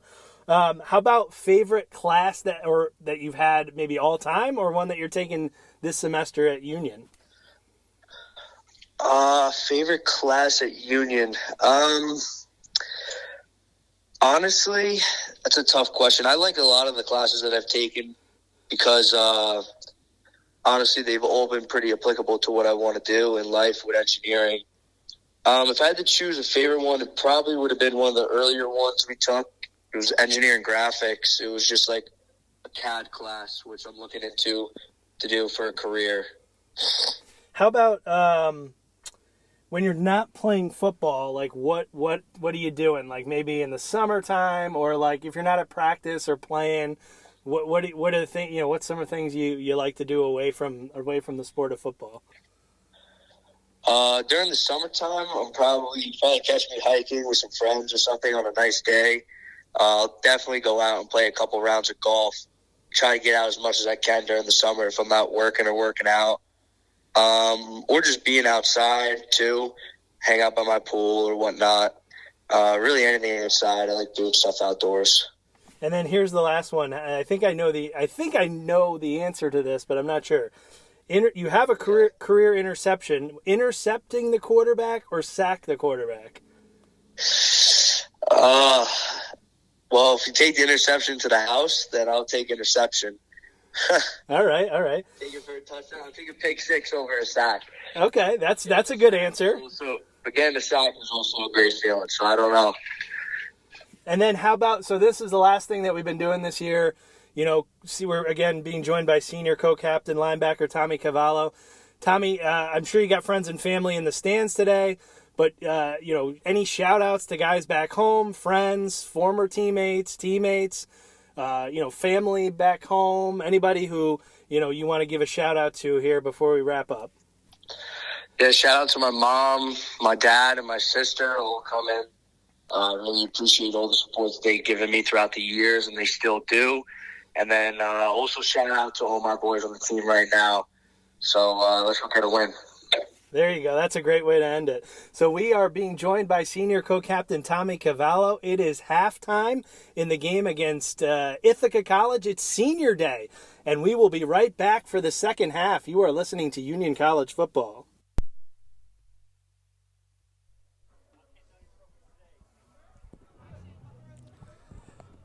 Thank you to senior co-captain linebacker Tommy Cavallo there for joining us. And we didn't really join us. We recorded that earlier this week. He was gracious enough to give us some time, and it's great hearing from Tommy, who has dealt with an injury here in his senior season, and is out there co-captain, linebacker. At halftime, you may have been able to see it on your screen. Former Union head coach John Audino was recognized along with his family, his wife and daughter. The leader of Union football for nearly 25 years, tallied 152 wins, the most wins of any coach in Union football's storied history. He coached a total of 145 Liberty League All-Academic student athletes, 146 Liberty League All-Stars, 4 finalists for the Gallardi Trophy, and 12 first-team All-Americans. And as they recognized him, they said John's contributions, the most that do not appear on the scoreboard, were his wife Tina, who was also down with him on the field, and their daughters Monique, Union class of 2010, and Nicolette, class of 2014. Really created the sense of family that surround and still surround the Union football team. More than wins and losses, the team dinners, end-of-year banquets, and incredible camaraderie are remembered fondly by all Union football alumni many years later. And you saw out there on the field, there was probably 50 former players out there with Coach Audino, his wife and daughters, and just a nice moment there to recognize former Union head coach John Audino at halftime. It's halftime, Union leading Ithaca 21-14 on a beautiful November afternoon here in the Capital District. And Andrew Santillo, Connor Collette, and Connor's got some of the first half statistics here for us. So as we've seen, the passing game's been pretty big so far. It's about where you'd expect it right now. We have Ithaca with 121 yards in the air and Union with 114 in the air. They both averaged a little over 200 yards in the air a game, so that's about where you'd expect it right now. But the big difference in this game so far is the rushing game. We talked about how the winning team in this game is going to need to establish the ground game early, and Union's done that so far with 113 yards on the ground, led by Donovan Piketty, the quarterback right now, 57 yards on 8 attempts. Union's been running that great Piketty-designed run up the middle, and it's been working for them. And then the killer for Ithaca right now is their rush game, only 42 yards on 14 attempts, and that's where they've really been struggling. Union, the receiving game, the name's been Nick Dunneman so far. 5 targets, 5 receptions, 54 yards, mostly short passes. He has 37 out of those 54 yards, 37 of them are after the catch, and the longest pass so far was to Garrett Cafaro for that touchdown down the middle. It's hard to say that tight end had the longest catch of the game so far, but 23 yards on that one was a big catch. And then for Ithaca, the main man right now in receiving, Michael Anderson, 8 targets, 5 receptions. No other teammate has over 3 targets so far, so he's the man to look out for. He caught that long pass to start out the first scoring drive for Ithaca. He's their most dangerous receiver, has been all season, and he's definitely who Union's going to be focusing on so far. So in the second half, if Ithaca wants to come back, they're going to need to control the ball a little more. They're going to need to get their running game started there. Down on time of possession by about 6 minutes right now, and that's probably attributed to their lack of rushing so far and their equal passing. So if Ithaca can learn to run the ball, they will have a lot more success in the second half. Union, they get the ball to start. They just need to drive down, keep the run game, keep the clock on their side, keep doing. They're up by 7 right now, and they'll win this game. 397-1339. As we get ready for the second half, like you said, Union will receive. Union College Football would like to thank the following sponsors for their support this season: Brown Coach, CDPHP, Center Street Pub, Courtyard by Marriott Mohawk Harbor, Curtis Lumber, Doubletree by Hilton, Katie O'Byrne's Irish Pub, Ortho New York, New Country Lexus of Latham, and Homewood Suites, all supporters of Union College Football and Union College athletics during this 2022 football season. Andrew Santillo and Connor Collette here, ready for the second half. Union will be moving right to left to start. Remember, the Dutchmen are their only 2 losses. They've led at halftime. And obviously this Ithaca team has not lost any games so far this season, and they also had not trailed at all this year until in that first half when Union took a 14-7 lead. So we're ready for the third quarter here. Again, just a tremendous weather day if you're just joining us at the half. Kickoff forecast was at 68 degrees. So it'll be 1st and 10 at the 25 for the Dutchman offense. Union brings its offense out on the field, and their main man, Donovan Piketty, the senior quarterback, 2 passing touchdowns, 1 rushing touchdown in the first half. You knew if Union was going to win this game, Piketty had to have a big game, and so far he has in this first half, responsible for all 3 touchdowns. Irabor gets the handoff trying to run left, and he does not have much room. Being stood up, the whistle did not blow for quite a while as Irabor didn't go down, but he wasn't going forward, and he's going to end up losing a yard or 2 on that first down carry. Yeah, this is a very important drive for Union. As we said, they've lost. Their 2 losses came in the second half with 0 points scored by the offense. If they can score here, break that curse a little bit, that would be big to getting to beat this Ithaca team. Meanwhile, the Bombers have only allowed 54 points all season before this game, 21 in that first half. Piketty, play action pass. He's looking for Ross Jr. deep, and it's just beyond the reach of Andre Ross Jr., and it'll bring up 3rd down and long. That's the 3rd time we've had Piketty overthrow Andre Ross Jr. on 2 times he's been wide open. That time he had a much shorter defender, pretty open, but that's attributed to this Ithaca. Ithaca D-line is getting some good push, some good pressure, making these throws go a little array. Well, Ross Jr. has set and reset the record books here for Union, but hasn't really had his dominant type of season, only 20 catches this year. That's the lowest of any season in his career. 166 career receptions for Ross Jr., the senior from Washington, D.C., and that pass is intercepted. It's picked off by the Bombers, number 20, and that is Kevin Schock. And Schock with the interception on 3rd and long, and Union has picked up some of those 3rd and longs, but this one, Piketty trying to thread the needle, and it gets intercepted by Schock. And now Ithaca will have tremendous field position. Didn't have good field position at all in that first half. This first drive of the second half will be started at the Union 23. Piketty definitely had a man there, but he didn't see Schock. Did a great job backpedaling from his spot on the Union sideline. Just popped up and grabbed that ball. Just Piketty's 4th interception of the season. No turnovers in that first half.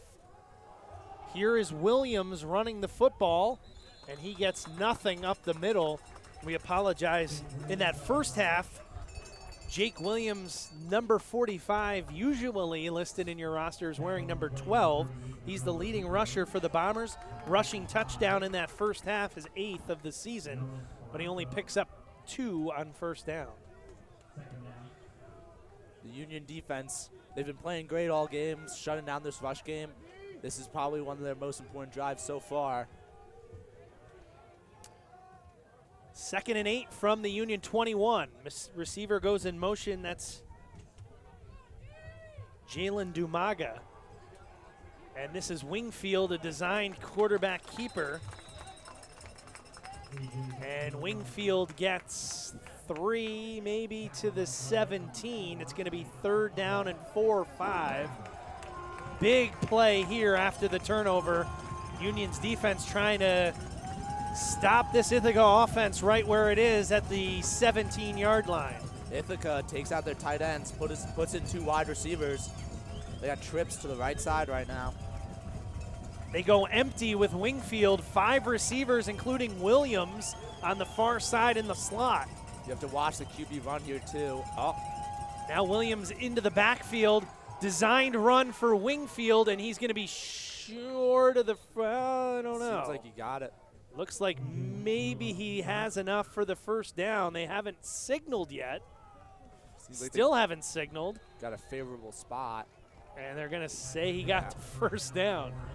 Well, they say it's a game of inches, but that was pretty close. And they just kind of said, first down, move the sticks. Yeah, I think I took a little bit out of the Union playbook right there with the draw. So they say he needed 5, got, I guess, 6 to the 13. Or 5.5 or 5.5. 4 receivers. Wingfield on first down, pressured, stepped up in the pocket and kind of spiked it into the ground. The receiver over the middle was Tedeschi.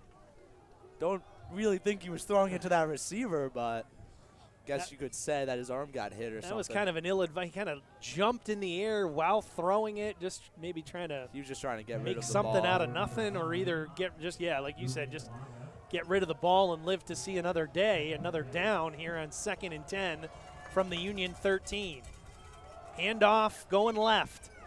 Slowly designed play, and Leonard Osborne only gets maybe 2 yards, maybe 1 yard. Nice job by the Union defense to stack up the run.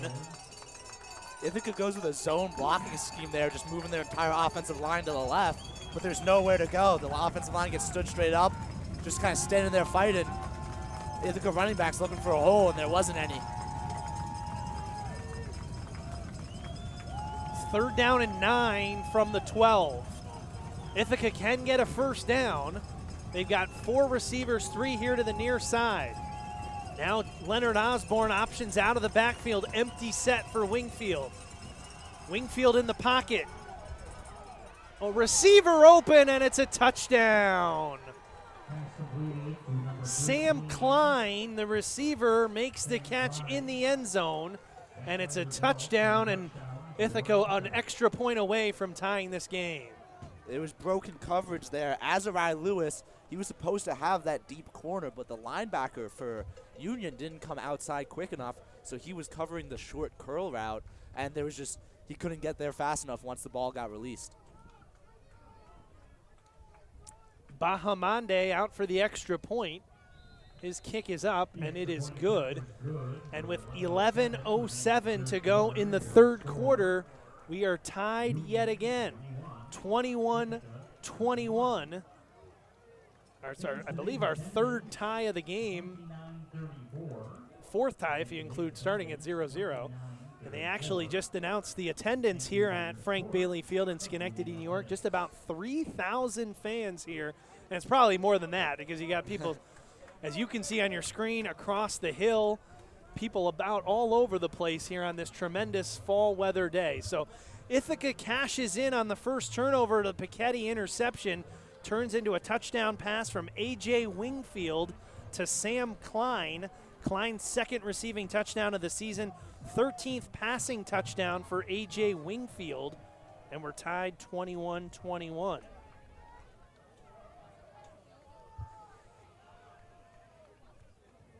So back and forth we go. Ithaca led 7-0. Union led 14-7, then led 21-14. Now we're tied 21-21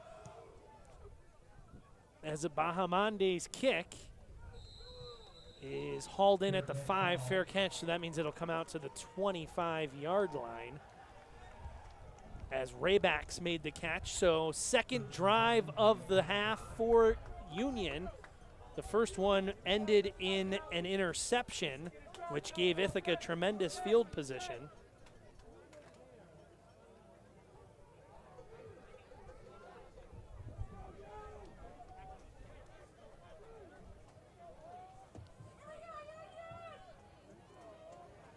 First and 10 for the Dutchman at the 25-yard line. Piketty in the shotgun. A little bit of a low snap, picks it up, fires it to the far side. It's complete with Dunneman. He's got the first down before he's pushed out of bounds by Tommy Moran. Favorite target of the day, Dunneman. One of their favorite only target of the season. Yeah. One of their only passes downfield we've seen so far for Union. They've tried a few long balls, haven't been able to complete them. Only 2 decently long passes to Dunneman. This is going to be a run with Fiore running right. He's got a lot of room. He's got another first down. So back-to-back plays, 1 of 11, 1 of 10, and they're out to the 46-yard line. Pass to Dunneman, and then Michael Fiore, who's had a nice season, 440 yards coming in and 7 rushing touchdowns. Carried the football there for 10 yards and a first down. Now he's set up in the near side slot as Piketty has nobody in the backfield with him, 2 receivers to each side. Design run for Piketty, running behind Driscoll, picking his way, still on his feet. And Donovan Piketty all the way down to the Ithaca 35-yard line. Huge pickup there for Piketty as he goes for 19 to the Ithaca 35. Piketty, not a running back, but by far leading Union in rushing yards and attempts right now. When something works, they just keep sticking with it. And he got behind Tim Driscoll, the preseason All-American at left tackle, who was swinging around to create some room up the middle for Piketty. Piketty pump fakes, now throws it. And the pass is in and out of the hands of Avery Turton. Good coverage from Moran and Jake Connolly also over there. It looked like Turton was going to make the grab. Then when he went down, the ball popped up, and you thought, oh, no, maybe a possible interception on the bounce, but it lands incomplete. He definitely had the ball. Then Ithaca hand got in there, ripped it out. Great defensive play by Ithaca. So 2nd down and 10 from the Ithaca 35-yard line. They fake the handoff to Fiore. Piketty's going to keep it himself, and he's got another 1st down. Hit really hard. The ball comes out. The ball comes out, and it's Michael Rooms who has the football. Piketty got his helmet taken off and lost the football as Rooms took it away. And it's back-to-back turnovers for this Union offense as Rooms just kind of took the ball away. And you're thinking Piketty got the 1st down, had a lot of yards, now just go down, and the Ithaca defenders just kind of wrestled it away from him. And it'll be 1st and 10 Bombers at the 39-yard line. Yeah, Piketty got hit hard, lost his helmet. Ithaca player just kind of grabbed the ball out of his hand and started running. So 2nd turnover of this 2nd half, and we've talked about it. When Union doesn't score, the only 2 losses, they haven't scored in the 2nd half. 2 turnovers to start the 2nd half. And Ithaca has pretty good field possession, 1st and 10 at the 39. It was a weird play because I think it was supposed to be a handoff, and the Ithaca defense got through so fast that Piketty kept it himself, and he had such a big. It was an RPO. Yeah. No, it was I think it was. It was a read option play. Piketty saw. It got blown up. They didn't block the left end. The right end also somehow came in unblocked. That was unplanned. He was supposed to read the left end, kind of did it perfectly. Left end went to tackle the running back. He pulled it, just went outside. He had a wide open lane. It was a great play call and a great decision by Piketty. He played the play perfectly, just lost the ball at the end, taking a hard hit. And that's one of those there, too, where the referees could have theoretically blown the whistle as Piketty got all the yards he was going to get, it seemed like, and was kind of stood up there. And I'm sure that was Ithaca's strategy there, just kind of keep him upright while, one of the guys is trying to rip the football out. Yeah, normally these refs are pretty quick with those whistles when a guy gets stood up, but not there, and it makes a game-changing play. So 2nd turnover of the game, 2nd turnover of the half for the Dutchman. This one does not give Ithaca nearly as good field position as it did as the first drive of the 2nd half, but they start at the Bombers' own 39-yard line. Wingfield in the shotgun, throws it to the near side, or far side rather. A quick little bubble screen out for Billy Tedeschi, and Tedeschi makes the catch and maybe gets 4 or 5 yards before he's knocked out of bounds. Jaden Duncan made a good try there trying to intercept that ball in the middle, but didn't quite get there.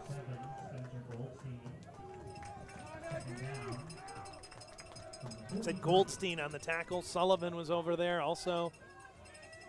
2nd down and 6, and the Union defense needs a big play here after the back-to-back turnovers from the offense.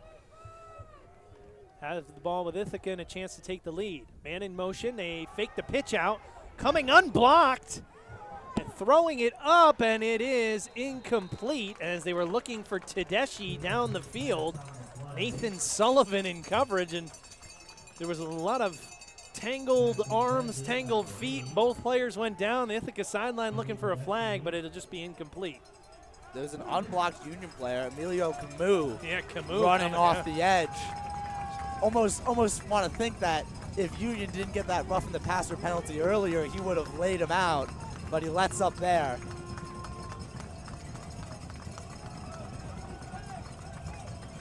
3rd down and 6 from the Ithaca 43. Union trying to get its defense off the field here on 3rd down. Wingfield steps up in the pocket, now steps back. Now he's running out of time, and he throws an interception. It's picked off by Austin St. Pierre. So the Ithaca defense responds in a big play as St. Pierre runs it all the way back inside the 30-yard line. His 2nd interception of the season. St. Pierre knows how to do that. Last year he played in the secondary as a safety. This year he's a co-captain linebacker, and Wingfield just trying to do something with it.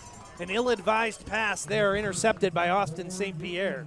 2 turnovers, and now we're suddenly, the Union offense is picking up back where they left off. Hopefully they can get a score here and break their streak of not scoring in the second half in some tight games. After a very clean first half, Union has 2 turnovers in the second half, and that was the Bombers' first turnover of this game. An interception for Wingfield. That's just his 3rd interception of the season. Iribor lines up in the Wildcat, and there's whistles, and More Union's movement on the line. Union's had trouble with that alignment all. Both teams, really.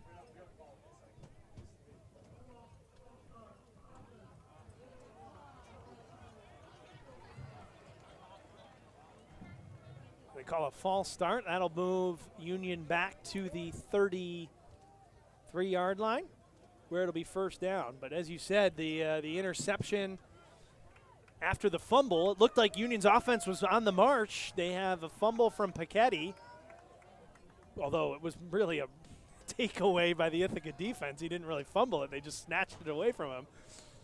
And now after the interception by Austin St. Pierre, Union set up 1st and 10 deep in Ithaca territory, although the penalty backs the Dutchman up. It'll be 1st and 10 from the 33. Not sure what the delay is here, as referees trying to get things straightened out here. 8.5 minutes to go in the 3rd quarter. We are tied 21-21. Piketty got nailed, and there's going to be a flag on as Piketty got a big hit. Jason Green, who now is shaken up himself. I think that wasn't really a late hit. I think they're going to say a shot to the head there. Yeah, they said it's. And I honestly don't even know if that was really contact to Piketty's head. He just kind of did one of those where his head kind of snapped backwards, and it looked, I think, worse than it really was. Yeah, they were both kind of standing up. Just the way the Ithaca defender came off the block kind of led him to just kind of run into Piketty. It's kind of a tough call for Ithaca, but after the roughing the passer penalty that Union got earlier in the first half, yeah, looks like the refs are trying to call it even here.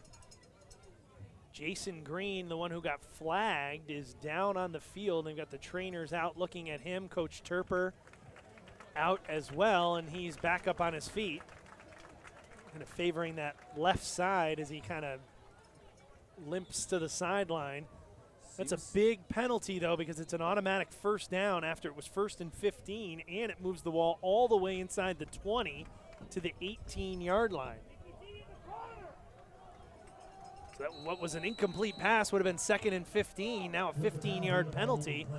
Union gets a fresh set of downs, and they're inside the 20 after the, I guess, unnecessary roughness penalty call on the shot to the head of Piketty. Here's Iribor, and Iribor has not had much room. He does have a receiving touchdown in this game. Hasn't had much room to run. Give him a yard to the 17. It'll be 2nd and 9. Haven't seen as many big plays in the rushing game out of Iribor so far this game as we normally do. Only a long of 10 yards so far. He's had a couple of those, but no breakaways yet. Man in motion, Piketty hands off to Iribor. A flag flies again. 2 flags. Might be separate penalties. Not much room for Iribor as he maybe got to the 15, maybe a yard or 2, and we'll sort out the penalties.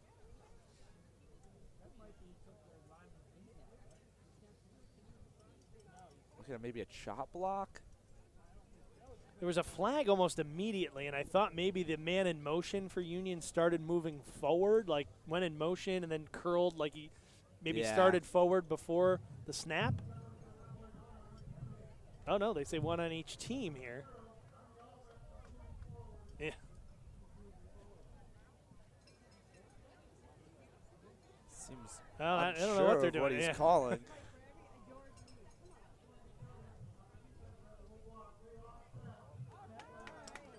Okay, so it was a chop on the defense, which is interesting. It's weird that those penalties offset. I always think it's weird when a 5-yard penalty offsets with like a 15-yard penalty. Yeah. Because those aren't equal in their in their assessment value. I guess if the offense are false starts, you might as well throw a few Yeah, face right. masks That's what I around, mean. I mean, what if you if their flag is just gonna redo the down once you see a penalty on them, obviously it's hard to do in the moment. Piketty's gonna look towards the end zone. He's got Dunneman, and it's maybe in and out of the hands, but also in coverage was number 20. That's Kevin Schock, who had the interception earlier in the third quarter. Yeah, great coverage there. It doesn't quite turn around, but he just follows Dunneman's eyes, gets his hand where the ball's going to be. Great coverage down the sideline there.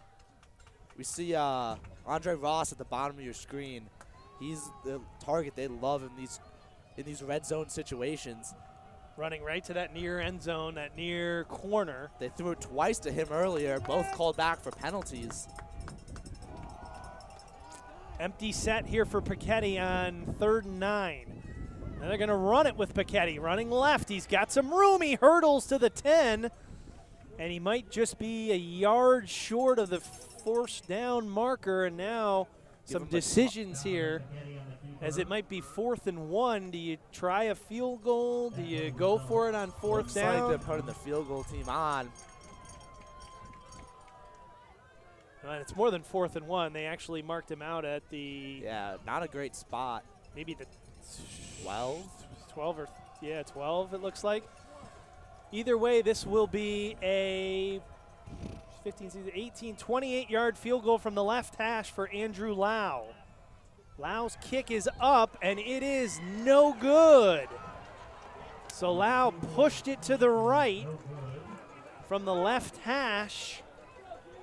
Had to kind of push it that way, but just a little too far wide right. The 28-yard field goal. Lau has been good this year. He was 5 of 7 on the year, but he misses that one at 28 yards, and we stay tied here. 6:54 to go in the game. 21-21, and we talk about Union just needs to try to score in the second half here of these games where the 2 games where they ended up losing. They didn't score anything in the second half, and that field goal would have at least made them feel better about that, where they score in the second half, and they would have given them back the lead as well. 1st and 10 for the Bombers. They look like Williams running up the middle, but it's actually a handoff to Anderson, and he gets up to the 25-yard line or 23-yard line, pick up a 3. Yeah, coach was definitely just trying to get some scoring kick-started there. But at least, unlike some other games where they haven't scored in the second half, we've seen some life from the Union offense, just not able to finish the job right now. Tackled by Cole Da Silva, talented junior linebacker from Connecticut. On that last play, the run by Anderson. This is a run for Williams, running right. Stood up now, hit down at the 30. Generous spot, seems to give him the first down. Do give him the first down. They got to the 30.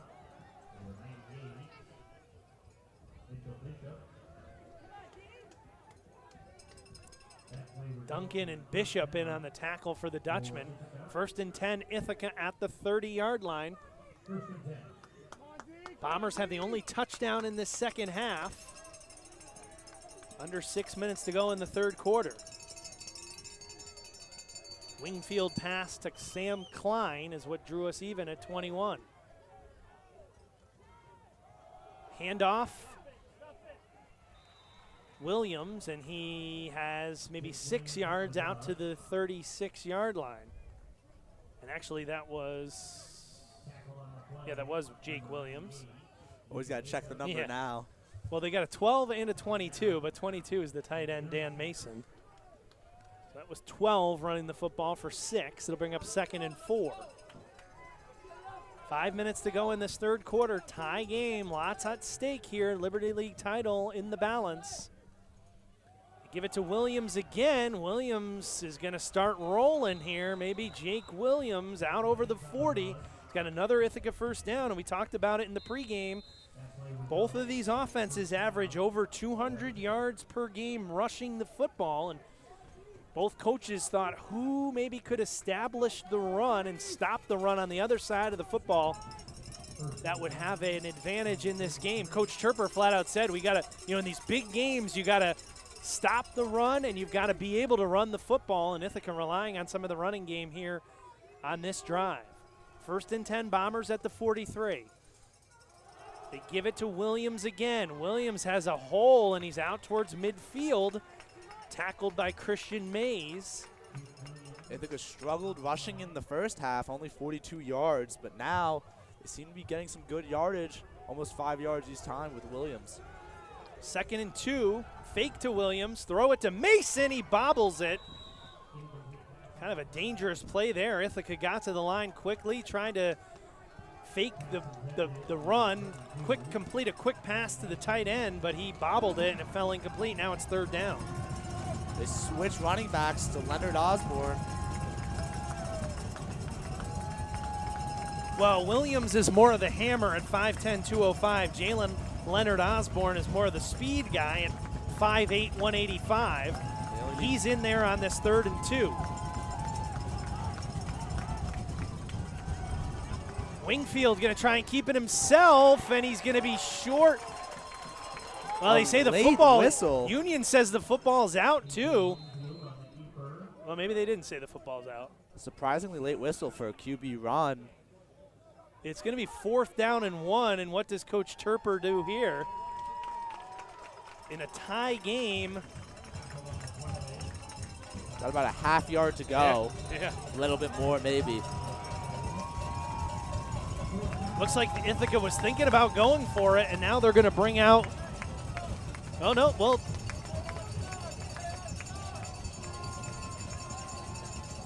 Well, they are bringing out the special teams. Now they run up underneath. They try to get the push they need. Stood right up. I don't know. It's going to come down to the spot here. Initially, I thought they had the surge. The referees kind of backed up a little bit. See where that linesman is. They're not quite to the line, I don't believe, that they needed. But the spot seems a little generous, maybe. It is like right at the line. It seemed like Ithaca had it. The Union got a really good push back. The spot seems well over. It seems like they got enough for the first down. They only really needed about a half yard. They brought the punter Rooms out. Then he runs up under center and snaps the football. And in that situation, if you're the defense, you're kind of doubly penalized because you've got to not jump off sides. So they could fake it, and then but you've got to get a push up front, which Union did. Boy, oh boy, Ithaca gets it just by the length of the football, and they keep the drive alive. So a gutsy call there from Ithaca first-year head coach Mike Turper, and it keeps this drive alive at the Union 47, but not by much. Only 3 minutes left in the quarter. Been taking a lot of time here on these drives.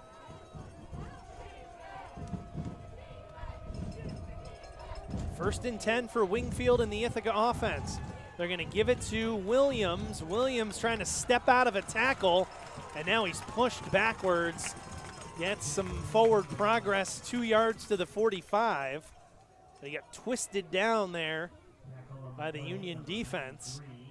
Well, this is a game that will be decided in the trenches, I believe. You might have a big play that really that gives you the score that you need, but these two lines, both offensive and defensive lines on both sides of the football, are doing a heck of a job up front. Seems like Ithaca can score when they run the ball and they're getting 4 or 5 yards, but when they're getting stuffed up, that's when Union gets their good stops.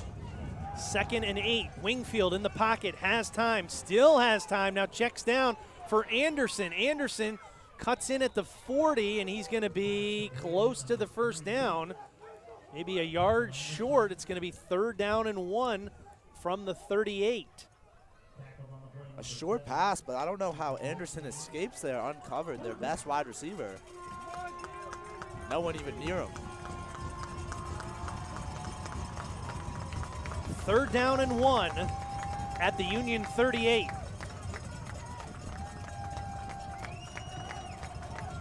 Ithaca just recently converted on 4th and 1. Now it's 3rd and 1. High snap. Wingfield pulls it down. He's going to throw on 3rd and short. He's got a man down there, and it's incomplete. Looking for Anderson, who tried to trap it up off the turf. And if you go on 4th and 1 from the wherever that was, 47, I think you're going to go on 4th and 1 from the 38. And that's what head coach Mike Turper is going to do here. So Definitely. I guess throwing deep, maybe thinking he had 2 plays here to get the 1 yard. Definitely a little bit longer of a situation here. Last time it was about a half yard. Now it's a little bit over a yard. And it's not the punt team running the fake punt. It's Wingfield and the Ithaca offense. On 4th down and 1, Wingfield in the shotgun. High snap, he had to bobble it, and then he's able to get the 1st down. Boy, oh boy. Ithaca almost disaster again as Wingfield had a high snap. He's able to pop it to himself and then run it for a 1st down to the 35, and now a couple of Union players are down. We talked about this throughout the pregame at least, and the temperature of this game, you're going to potentially have some guys cramping up, and I think that's what the case is here. Is it's cool with the breeze, but down on the field, it is pretty warm. It was 68 degrees at kickoff. It's in the 70s right now, although the wind is making it feel a little bit cooler. The lack of sunshine is definitely helping both teams right now. With that sunshine, this turf would be really hot for a football season. Especially the last regular season game, home game. Jaden Duncan gets kind of back up. He looked like was dealing with some cramp issues earlier on the drive. And I didn't see who was down in the secondary. He got back up by himself. I think Davon Clements, because he's not out there right now. It's James Gillespie who's in at safety. So Ithaca converts on another 4th down, 4th and 1. They get the 1st down to the 35. It'll be 1st and 10 for the Bombers. At 1:20 to go in this 3rd quarter. Here's Williams again. Williams running, lowering the head and getting inside the 30. A big run on 1st down, gets all the way down to the 27-yard line. And now this Union defense has been out there for a long time on this drive. Ithaca hurries to the line. Union's got to get set. They do. 2nd and 2. This isn't Wingfield. This is number 4, Connor Hayes. And Hayes scrambles for another 1st down. So Wingfield came out of the game. I don't know if he got injured here because Hayes has stayed in the game. It'll be 1st and 10 at the Union 22. Here's Hayes again, a designed run. Running left, skips over a man, now gets into the backfield and in for the touchdown. Connor Hayes, senior quarterback, comes in and scores a touchdown, and Union player down, but it's going to be a touchdown with 32 seconds to go in the 3rd quarter. Ithaca has taken the lead.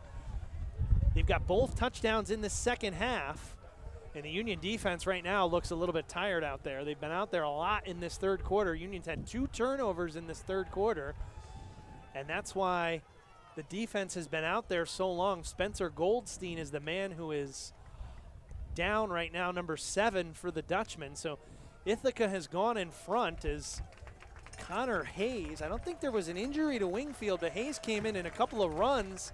All of a sudden, he's running free into the 2nd and 3rd levels and into the end zone for a touchdown, 22 yards to give the Bombers the lead. Yeah, Hayes not on our 2-man depth chart, but maybe a type of running QB for them, as we saw him run 3 times while he was in. The Bahamande out for the extra point.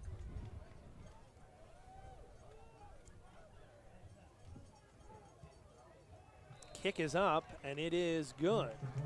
So with 32 seconds to go in the third quarter, Ithaca has retaken the lead. It's 28-21. Union fans have an online store for all of your shopping needs. The holidays are coming up. Visit UnionAthleticsGear.com for college gear and gifts for that fan in your life. That's UnionAthleticsGear.com for all of your shopping needs. The holiday, like I said, holidays coming up. Maybe it's for a loved one, for yourself. Get some Union gear at UnionAthleticsGear.com. So Union has to respond here.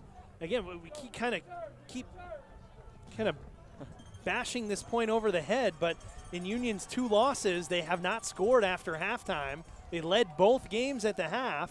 They led this game at the half, but have not scored in the second half. Meanwhile, Ithaca has scored twice to take a touchdown lead. We've seen some life from the Union offense driving all the way down to get into the red zone, but not able to finish the job twice, once on a Piketty fumble, once on a missed field goal.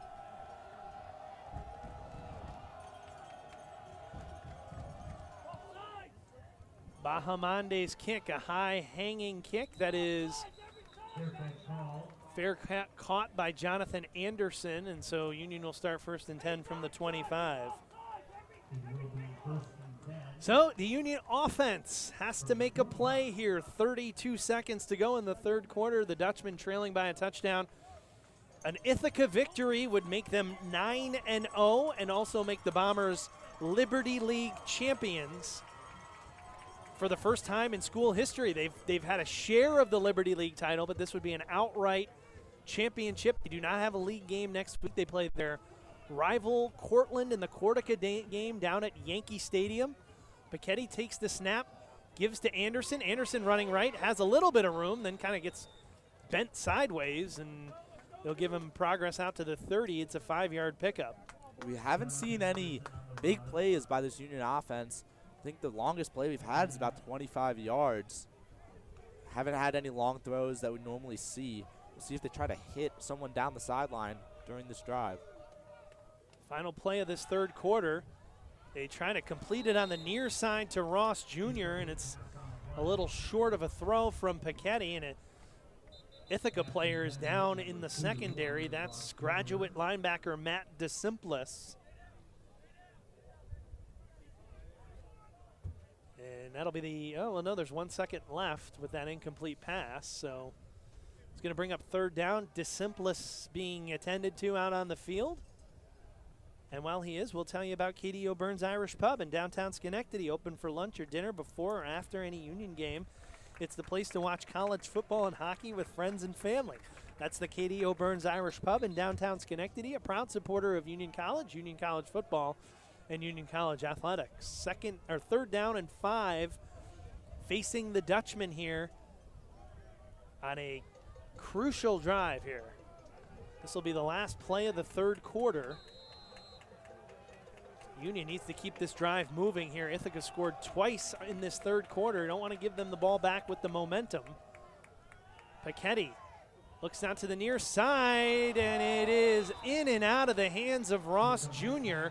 Good coverage by Tommy Moran coming up, and it wouldn't have been a first down anyway, as Ross Jr. kind of had to come back a little bit to the ball. It'll be 4th down. That's the final play of this third quarter. After 3, it's Ithaca 28, Union 21.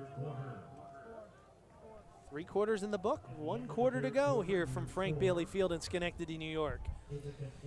Union fans, Brown Coach is the official charter company and a proud supporter of Union College athletics. Call Brown Coach or Brown Travel for all of your charter and travel needs. Ithaca 28, Union 21, and again, this is the 18th meeting between these two programs. 4 of them have come in the NCAA tournament. The first meeting came back in 1985. They met in non-league competition when Ithaca was in the Empire 8 Conference. Now they meet yearly as members of the Liberty League. But the Bombers have won 10 of the last 11 matchups between these two teams, including last year 26-7 in Ithaca. The last Union win also came in Ithaca, a 31-21 victory in 2019. Here's Andrew Lau to punt the football away. This is a short punt, and it's hauled in by Anderson at the 47-yard line. So despite the punt, Ithaca's going to get good field position to start the first drive of the fourth quarter here. And it's going to be the Union defense which has to make a play here to get the football back. No turnovers in the first half, 3 turnovers in that third quarter. 2 by Union, 1 by Ithaca. The Bombers with 2 touchdowns in that third quarter.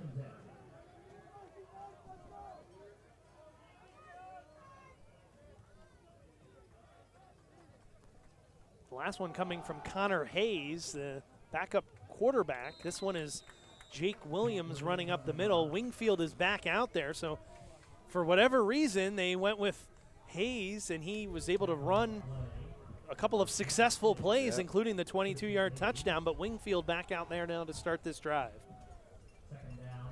2-yard pickup, 2nd and 8. And now we start taking a look at the clock here. 14:25 to go. Ithaca up by a touchdown. They have the football. Obviously, they're not in any hurry at this point. Have the ball around midfield. Union's defense needs to make a play here. 2nd down and 8. Wingfield takes the snap, fakes the handoff to Williams. Gets the pass completed to Mason, the tight end. And they give him a pretty good spot all the way to the Union 45. It's going to be close to a first down. It's going to bring up 3rd and 2. Ithaca's trying to stick with the run here. They've had a lot of success in the second half so far, running the ball with 2 successful drives already. On their last drive, they completed 2 fourth downs, including, I guess, what would be technically called a fake punt, even though it was a run by the punter, Rooms. Wingfield takes the shotgun snap, gives it to Williams. 3rd down, he's got the first down and more. He's inside the 30, all the way down to the 24-yard line. Jake Williams busts a big one on 3rd and 2. We talked about it at halftime. In the first half, Ithaca was struggling to run the ball, and now we've seen them have 2 successful drives working on a third, mainly with their run game.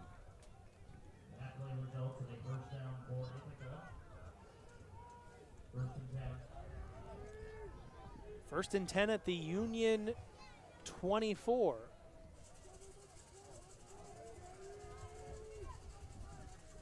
One-yard pickup by Williams on that last run. Here's Williams again up the middle. And he gets 4 to the 21. And right now you got to be thinking, how about this Union defense? They've been out on the field so much in this second half.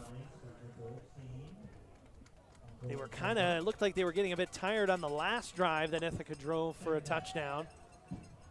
Ithaca gets the ball back, another long drive. They're running the football. Union's trying to rotate some guys in there, keep some fresh legs in there. 12.5 minutes to go in this game.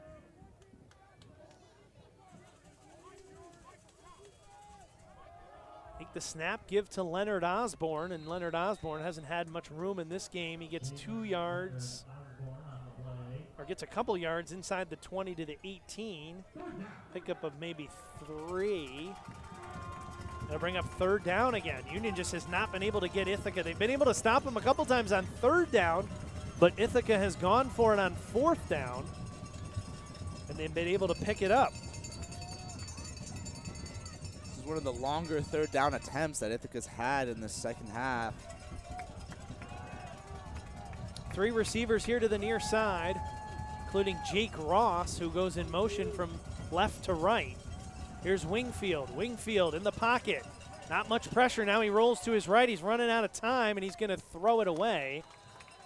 It is incomplete, and it'll bring up 4th down, and I imagine Ithaca will bring out its kicker, Nicholas Bahamande, who, believe this, 10 of 16 on field goals. He had 18 field goals last year. Long of 48. Native of Berryville, Virginia. Pretty good kicker, and this one is from 35 yards at the right hash. Bahamande's kick is up, and it is good. So Union missed a field goal earlier on that side of the field, but Bahamande knocks this one through, and 11:25 to go in this game. Ithaca leading now 31-21. So the Bombers have now outscored Union in this second half 17-0. Dutchmen had a 21-14 lead at halftime. Now they're going to get the football back. That was certainly not the worst result for the Union defense. Especially with the field position that Ithaca started with around the 50-yard line. Yeah, it was a short punt. Ithaca started at about, I think, its own 47-yard line. Union definitely lamenting that missed field goal opportunity earlier, though, which would have them only down by a touchdown instead of 2 scores right now. Still enough time to go, but again, Union 3 touchdowns in the first half, and Ithaca's defense has strengthened in this second half. As Bahamande tees up the ball, and he's going to get ready to kick it away. Union hasn't, I don't think, returned 1 kick. They've all been kind of fair catches, and that one sails all the way out of the end zone as Bahamande lets it loose. Almost hits a cameraman from Ithaca. So Union will get it 1st and 10. The Bombers have taken control in this second half. The Dutchmen have to get something going. We've said it again and again and again. In Union's 2 losses this season, they have not scored at halftime, after halftime. Yeah, in this half, 2 tough turnovers, a missed field goal, and then 1 punt leads them to be scoreless right now. There's a great crowd of folks from Donovan Picchetti's hometown of Cobleskill down to our right as Pichetti on 1st down completes the pass, and not much there as making the tackle was 27. That's Haber, the linebacker, on Dunneman. There's a huge group of Cobleskill fans that are kind of holding up. They all have these things to spell out. Cheering on Donovan Pichetti, a Cobleskill native. Quarterback hands it off for Irabor, and Irabor going nowhere, and he is taken down a little bit late there. As coming through were a trio of Ithaca defenders to make the stop, including DeSimplis. Union lost a yard on 1st down. Barely made it back to the new line of scrimmage on 2nd down. Now they're putting in all wide receivers. Probably going to take a shot down the field here, try to get a 1st down. 3rd down and 11, not where you want to be, behind the sticks and down in distance. 10:35 to go here, and down by 10. You start to think, how many more possessions do you have left in this game? Irabor was shaken up, now he's walking off. Good to see that he's walking off under his own power. But how many more possessions can you get? You need at least 2 scores here, trailing by 10. Ithaca leading 31-21. And again, the Bombers trailed 21-14 at halftime. With the way Ithaca's offense has been operating in the second half, it's mostly been some very successful runs, taking off a lot of clock. Be very wary of giving them back the ball without scoring here. Pichetti on 3rd and long is getting pressured. Now he's rolling to his right. He's going to loft it downfield, and making the catch is Turton, and he steps out of bounds at the 46-yard line. Huge pass play of 22 yards and a 1st down for the Dutchmen. So Pichetti keeps the play alive, and a tremendous pass and catch to Avery Turton to keep this drive moving. That's where Pichetti's running skill comes in so important, because all of the DBs were just looking at him to try to run the ball, weren't focusing on the receivers. And here's Irabor, and Irabor went down awkwardly after only a 2-yard pickup. DeSimplis and Isaiah Kauser in there. Wouldn't be surprised if Union tries to make their way back to the Pichetti keeper soon. Haven't seen as much in the second half. Was very successful in the first. 2nd and 8. Pichetti looking to the near side. And it's a fastball too fast and too far away from Nicholas Dunneman. and now it's going to be 3rd down and 8. So another 3rd down and long, and that's not where you want to be. The Dutchmen were able to complete a pass on 3rd and 11 on the last drive. Definitely with the clock. Might be in 4th down territory here, maybe no matter what the distance. Yeah, right around midfield at the 48-yard line. It is 3rd and 8. Have to get to the Ithaca 44 for a 1st down. Paquetti in the shotgun, takes the snap, has some time, throws, pass, caught. Ross Jr.'s got the 1st down. Another 3rd and long conversion. I think that might be the first catch of the game for Ross Jr. They've looked his way a number of times, but he has just not been able to hang on to a couple of these passes. This one is good for a 1st down to the Ithaca 42. That is his first catch. He had one called back in the back of the end zone earlier. That's his first catch to actually count this game. 9 minutes to go in this game. Ithaca leading 31-21. Bombers win, and Union's going to take a timeout here. Try to organize their offense before ending this very important drive.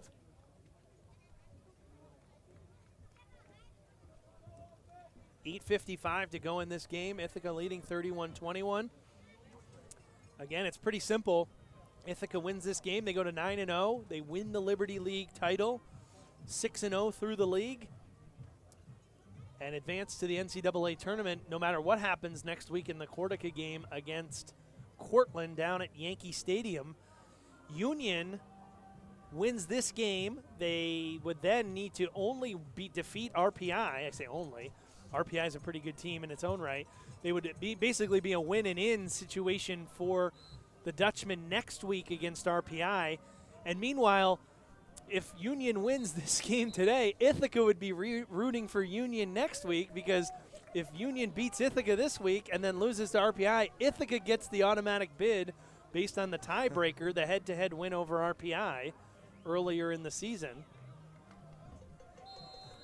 And that's if RPI wins this today. Yeah. But there's no way Ithaca can be passed. If Union wins this game and loses next week, Ithaca would be the champion. But Ithaca would rather figure it out here on the field this afternoon. They lead by 10. 1st and 10, Paquetti steps up in the pocket. He's going to loft it for Dunneman, and Dunneman coming back to the ball, and it was underthrown. The Union fans want a flag. I think everybody was kind of not sure that the ball, they were a little expecting the ball to go a little bit further. Very high arcing ball. Looks like Dunneman lost it in the sky.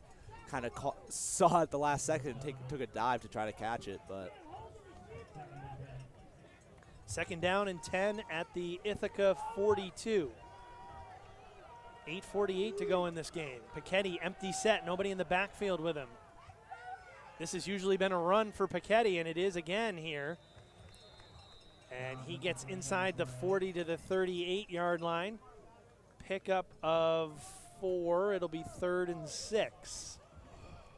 Definitely in 4-down territory now. Not quite in field goal range yet either, so might see a run here. They have 2 more downs to get this first. But they have had success passing in this drive. 3rd and 6. Paquetti looks short now over the middle, and it was out of the hands of Turton, but also DeSimplis. DeSimplis was in the area as well, and now it's going to bring up 4th down. Union putting punt unit on the field? Yeah, it looks like they're going to punt here. 8:14 to go. They're bringing the punt team out here. Now, I don't necessarily disagree with this, because you pin them in there, maybe you get a turnover, maybe you get a safety, maybe you get, They got to make sure they don't give them a touchback here, though. Here's Lau. In that situation. Here's the kick, high hanger. It's bobbled and then covered back up by Anderson. See, that's all you need. And so Union head coach Jeff Behrman elects to punt with 8 minutes to go, but there's the bobble from Anderson. That's really the only break you needed there. If he fumbles that ball, now maybe Union has the ball inside the 15. So Union head coach Jeff Behrman really relying on this defense, punting the ball away with 8 minutes to go to try and stop Ithaca, which has been not easy in this second half. The Bombers have scored 17 of their 31 points in the second half. But Union basically needs a stop here almost right away to even have a shot at this one. Yeah, if they don't get a turnover or stop here, you're looking at a really difficult clock situation. Here's Williams. Williams like a battering ram out towards the 20. And that was a good job by the Union defense, but Ithaca will take that. It was 4 or 5 yards, and if you get that, don't have to be a math major to get that. 4 or 5, first down. Along with Keep running the down the clock, yeah. it's exactly what they need right now. So the ball spotted at the 19. See if Union tries to stack the box at some point here, with Ithaca probably only wanting to run the ball. You're risking it, but at the same time, you almost have to. Yeah, see, they move number 2 into the box. It's pass. Wingfield rolling out to pass. He's going to tuck in and run now, and he's going to run for the first down. He got the first down out to the 25-yard line. A.J. Wingfield. Tough play for the defender there over on the sideline. Wingfield lowered his head, but here's the thing. If Wingfield steps out of bounds, the defender can't hit him. Wingfield lowers his head, and he hits the defender. So, you're not allowed to hit the quarterback in that position. But at the same time, Wingfield lowers his head, and he hits the linebacker. Is able to pick up the first down. And again, the clock rolls, 6:55 to go. Union needs a stop here. They basically have to assume Ithaca's running here on almost every play. Here's Williams. A flag flies. Might be on Union. I don't know if a head was put down on that initial hit. Shears coming from the Ithaca sideline. It's a pretty quick flag. Usually in the spot of holding, but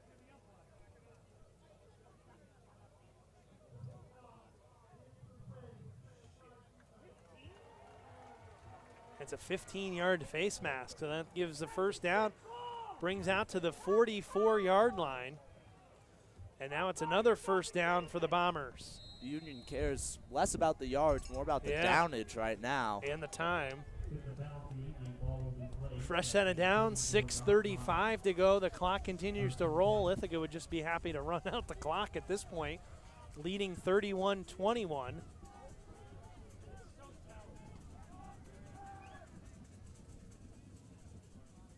Two receivers here to the near side for Wingfield. He's going to hand it off for Williams, and Williams gets 2 yards to the 46. So that's the play you need if you're Union, and now we get whistles as a Ithaca player kind of slow to get up. Union. Although I don't know if they wanted that whistle.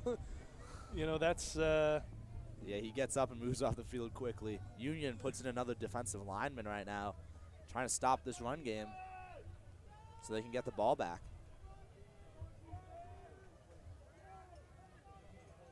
So they'll wind the clock, 25 on the play clock. I assume Ithaca will take as much of it as they can. 6:05 to go here in this game. 2nd down and 8 for the Bombers at the 46.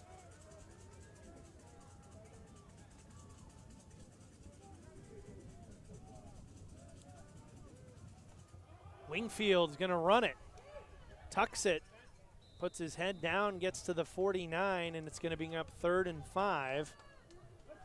But again, that clock rolls another 40 seconds, 5:35 to go in this game. This basically is a must stop here. And even if you stop them, if Ithaca punts it, you're probably not going to get great field position. So Union, if they get a stop here, they'll probably have about 4 minutes left on the clock to get 2 scores. It'll be interesting to see how they do that. a lot of substitutions for Ithaca, even on the offensive line. Looks like the center went out, Pucky. So it's 3rd down and 5 here. Let's see if they throw it or they pass it. They're going to keep it with Wingfield, and Wingfield is going to be short of the line to gain. And so Union stands to get the football back here. It'll be 4th down and 3. I can't imagine Ithaca would go for it here, although they haven't put the punt team out there yet. Maybe they will go for it. It's definitely a possible call to keep the clock running. Might be trying to just pull them off sides. Well, now, see, Ithaca's got the offense still out on the field, and Union's got its punt return out there.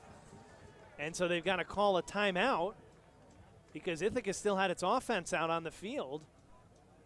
I mean, I think Ithaca, or Union rather, should have taken a timeout anyway because stop the clock, get the ball back. But Ithaca's really going to go for it here, 4th and 3.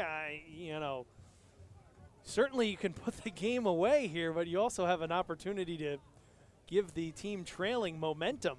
Yeah, giving the ball at midfield, I mean, it ups the odds of Union scoring a lot more. Union's been able to score on these short fields, but it'll take them a lot more time to go 80 yards, 90 yards, especially when you're punting from the 50. You can get a really good pin in. Well, let's see here. This is why we're up here and we're not making the decisions, and it's Coach Mike Turper in his first season at Ithaca. He hasn't lost a game as the head coach, was the defensive coordinator for 3 years. They're going to keep the offense on the field here. They have been very successful, 2 for 2 on 4th downs already in Both this of those, second half. Both of those were 4th and 1. This is 4th and 3. So now Wingfield steps back. I think he's going to quick kick it, and he's going to try and pin Union in, and it looks like it's going to work and roll out of bounds at the 2-yard line. Maybe one of the luckiest bounces I've seen, it looked like. Oh, there's a flag down on the far side of the field here. I'd imagine this might be procedural on Ithaca. Maybe blocking on Union. Position of the flag is weird. It doesn't really matter if it's against, well, I shouldn't say, as long as it's post-kick on Union because they're at the 2-yard line right now. Yeah, I think where the wow, big call there. That's very helpful. Gets Union out of the end zone, gives them some space to be able to throw the ball in this tight time situation. They called a dead ball personal foul. I think they said the number 33, Jalen Hines. So that should move the ball from the 2 to the 17. And still not great field position, but it's not the 2-yard line. At least you have some room to work now, and you don't have to be worried about the safety. 4 minutes and 21 seconds left on the clock for 2 scores. Union can't use their normal ground and pound here. Comes down to this, 4:21 to go. Union has the ball trailing by 10. They're going to run with Paquetti. Paquetti is gang tackled and thrown backwards. Looked like they also maybe got a hold of his face mask there as Paquetti was kind of trying to run through the initial line of scrimmage. 2nd down and 11.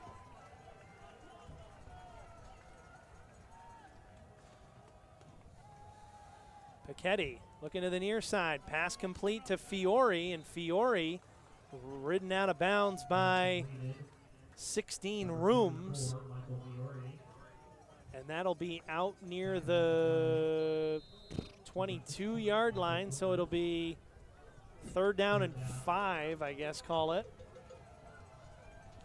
Be surprised if this wasn't a 4th down spot now. They get Ross Jr., and he is right at the sticks. Maybe got a beneficial spot there. It'll be a 1st down. Yeah, he was forced backwards, so he gets forward progress. Gets that 1st down. Union not huddling up here. Offensive line right to the line of scrimmage. Paquetti looking to the side for the call. They got to start moving here. 3:20 to go in this game. And it's great to get 1st downs, but at this point you got to look for some chunk plays here.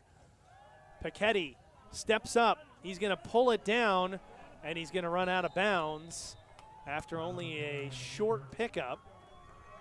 3:07 to go in this game. You got to get all the way down the field, though, and again, Union has not scored in this second half. They missed a field goal in the second half, which would have made this massively different. It would have been a one-score game with 3 minutes to go. Piketty looking to the side. They wind the clock here, 2:55 to go.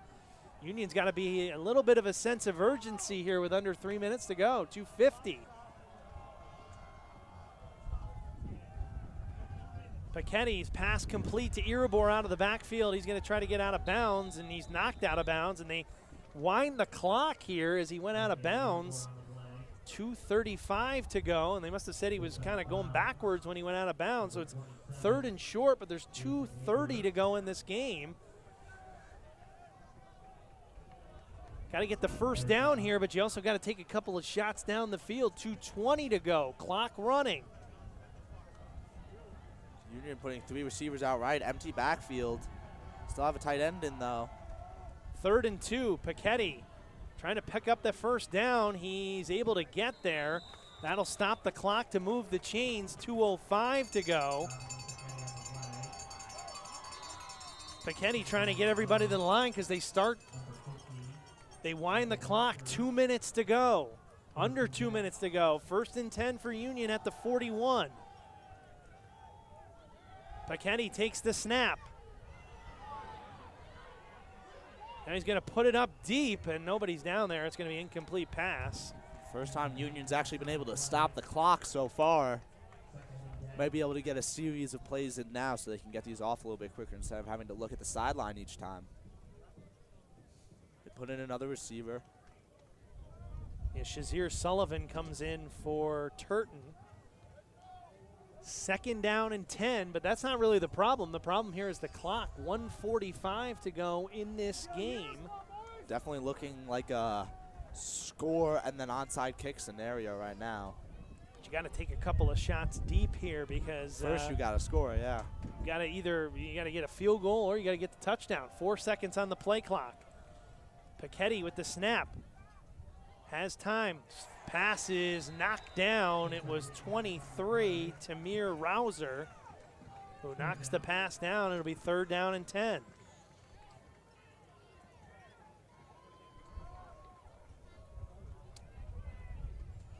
Minute 40 to go in this game.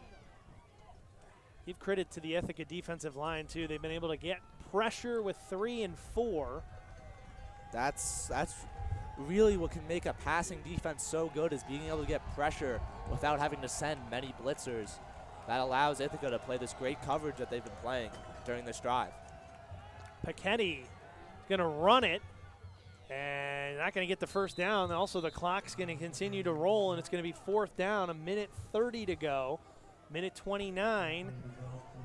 They got to kind of hurry up, but it's also 4th down. You need to get a first down on this play. You got to get to the 49 of Ithaca. I wonder if they'll run it again to try to get this first down. Need 4 yards. Piketty Getting chased down.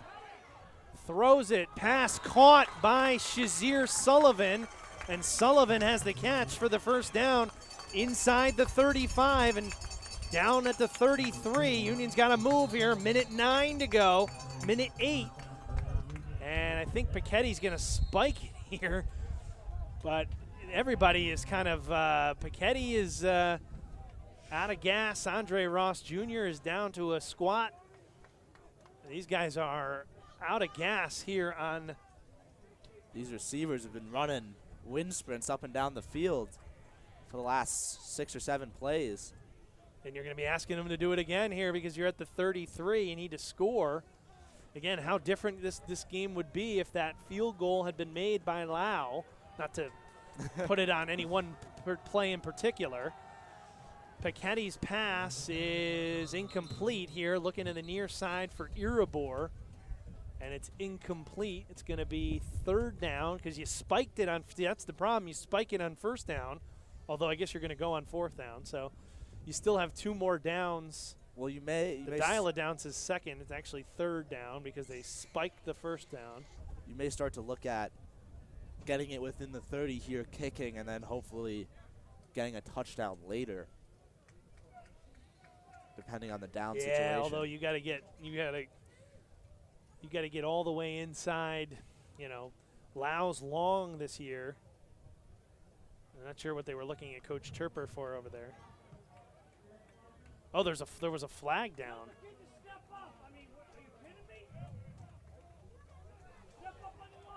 There's a flag. It was actually declined, so it's third down. That's what they were looking to Coach Turper for. Andrew Lau's longest field goal of the year is 35 yards. So you'd have to basically get inside the 20. 1:01 to go.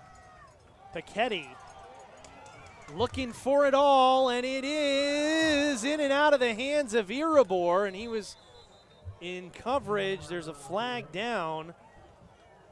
Sluka was in coverage of Irabor. There is a flag down, though, and I think it's going to be on Union for holding.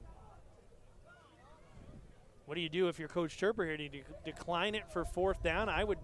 I've definitely declined it. I don't think the yardage matters as much now. They have to take a long I don't know. shot They might no push matter him. what. Yeah, they might push him back here. They are going to push him back. My only thought with pushing them back is it takes longer to get down the field, and you timed 54 seconds. So 3rd and 20 or 4th and 10. I mean, I guess take your choice here, and Coach Turper will say 3rd and 20 as it's pushed back to the 43-yard line. They've got to get to the 23 for a first down.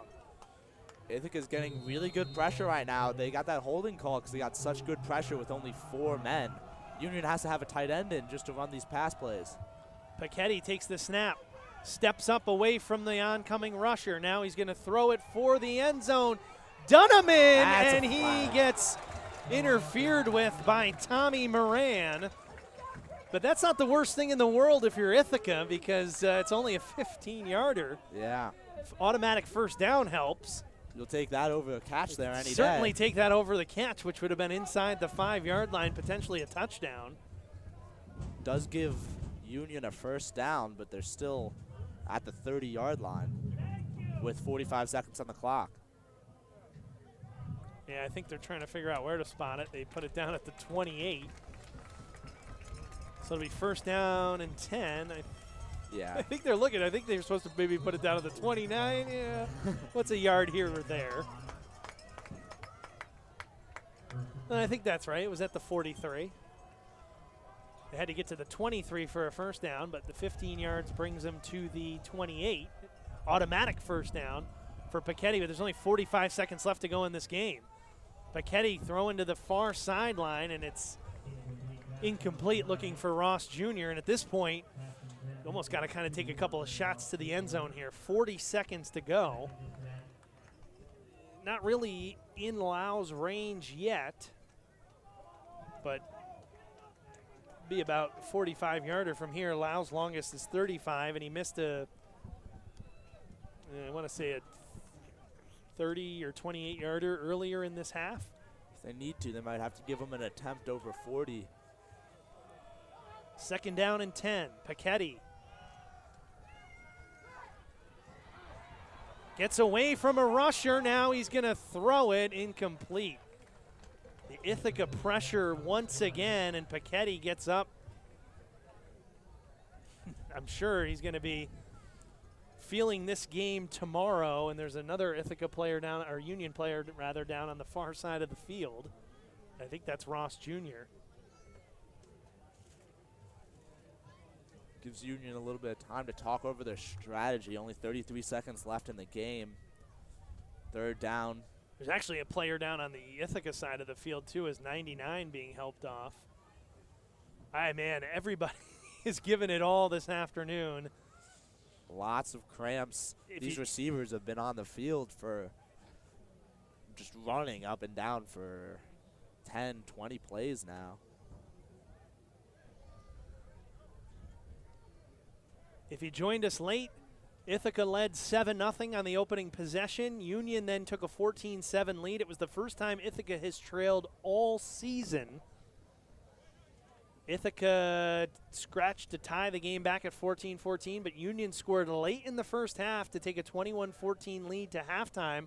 And since then, Ithaca scored 2 touchdowns in the third quarter, added a field goal here in the fourth quarter, and they lead 31-21. And they are 33 seconds away from a Liberty League championship. Union trying to keep its hopes alive with a win today. They'd have to win next weekend against RPI.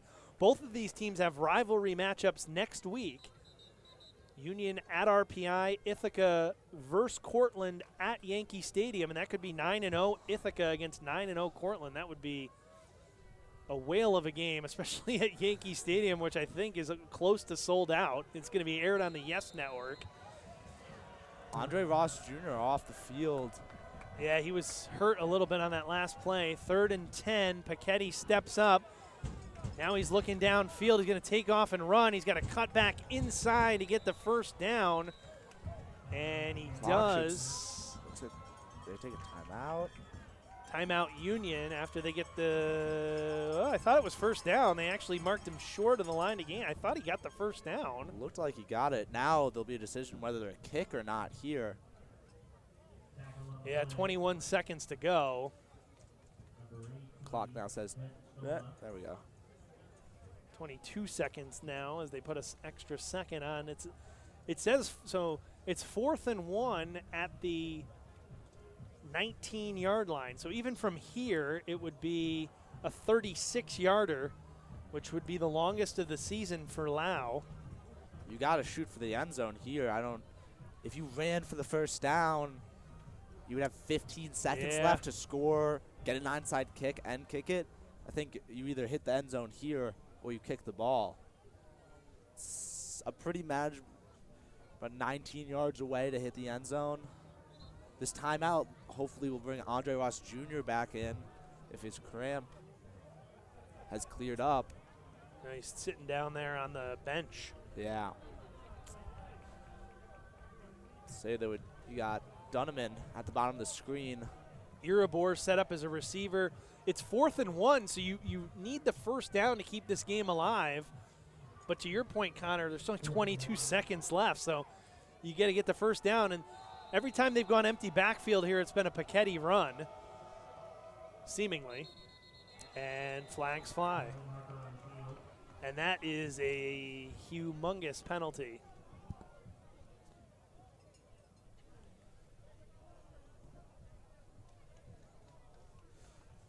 Again, I think even if they Paquetti run it, I think they have to get in on this play.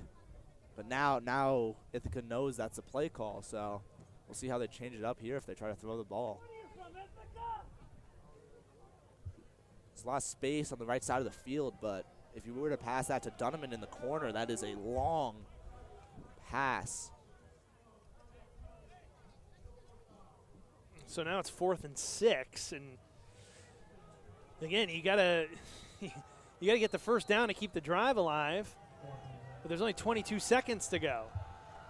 So this is it here. Paquetti on 4th and 6, complete to Cafaro. Cafaro has the first down. They stop the clock. They reset it. Paquetti's going to spike it here when they reset it, and now they throw another flag. The wide receiver wasn't on the line. I think Turden.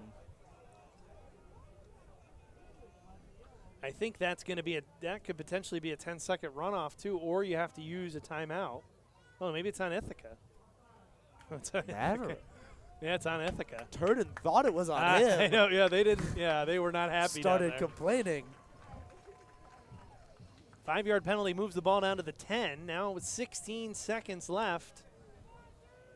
Now you take a couple shots to the end zone, but there's only 16 seconds left. Lack of timeouts now is really killing you. Ithaca had that great move, putting their offense on, which made Union call a timeout earlier on a 4th down. That would be very helpful now.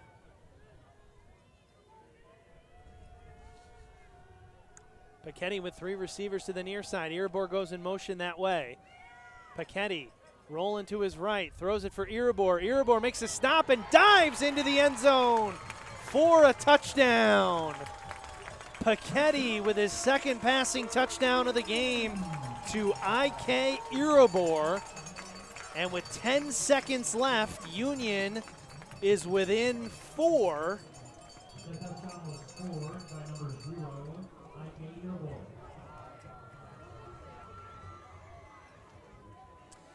Well, Union gets its second half points here when it comes with 10 seconds to go in the game. Lau out for the extra point. Kick is up, and it is good. Now we are obviously in onside kick territory. but you may not have enough time to try to get a field goal. It may be onside kick and Hail Mary time. Yeah. Ithaca player down on the field is graduate student linebacker Matthew DeSimplis.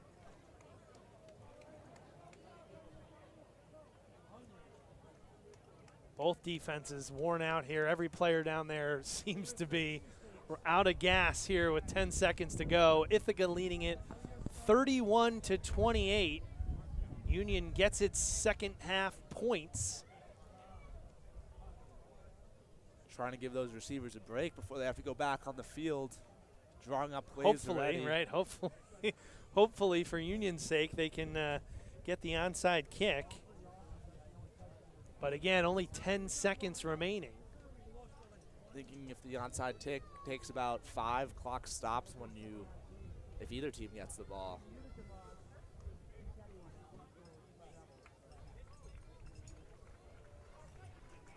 DeSimplis gets up to his feet and gets a nice round of applause as he heads off to the sideline. I tell you, the Ithaca defense comes as advertised. A lot of pressure up front. They only allow less than 7 points per game. Union has scored 28. They had only allowed 54 points through 8 games.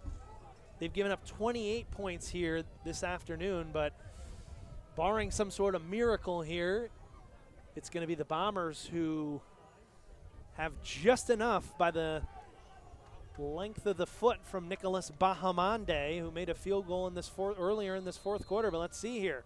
Onside kick, Union setting up with a hands team. Looks like they're going to try to kick it to the far side. Got a big, nice hop, and it's covered up by Crowley. And that's going to do it. The tight end, John Crowley. And Ithaca is starting to sense a Liberty League championship. It'll be the first in program history, first outright title in program history. 9 seconds to go, Union without any timeouts. And Union, one more snap here. As Wingfield is going to come out under center, Ithaca can feel it. The fans in the stands are starting to sink in here. Ithaca is going to win a Liberty League title. For the second straight year, a team is going to win a Liberty League title on Frank Bailey Field that is not Union. And that, as much success as these Dutchman players have had, that is going to sting a little bit here. RPI came here last year in the Dutchman Shoes game. Came here in the Dutchman Shoes game, won on a walk-off field goal on the very last play of the game. And here, Ithaca, 2 touchdowns in the second half. They come from behind at halftime, and it's 31-28. Wingfield puts a knee down, and Ithaca hits first-year head coach Mike Turper with the Gatorade bath. As the Bombers celebrate, Ithaca improves to 9-0 with a 31-28 victory, and they are your Liberty League champions. So the Bombers will represent the Liberty League in the NCAA tournament. They'll also go into their rivalry matchup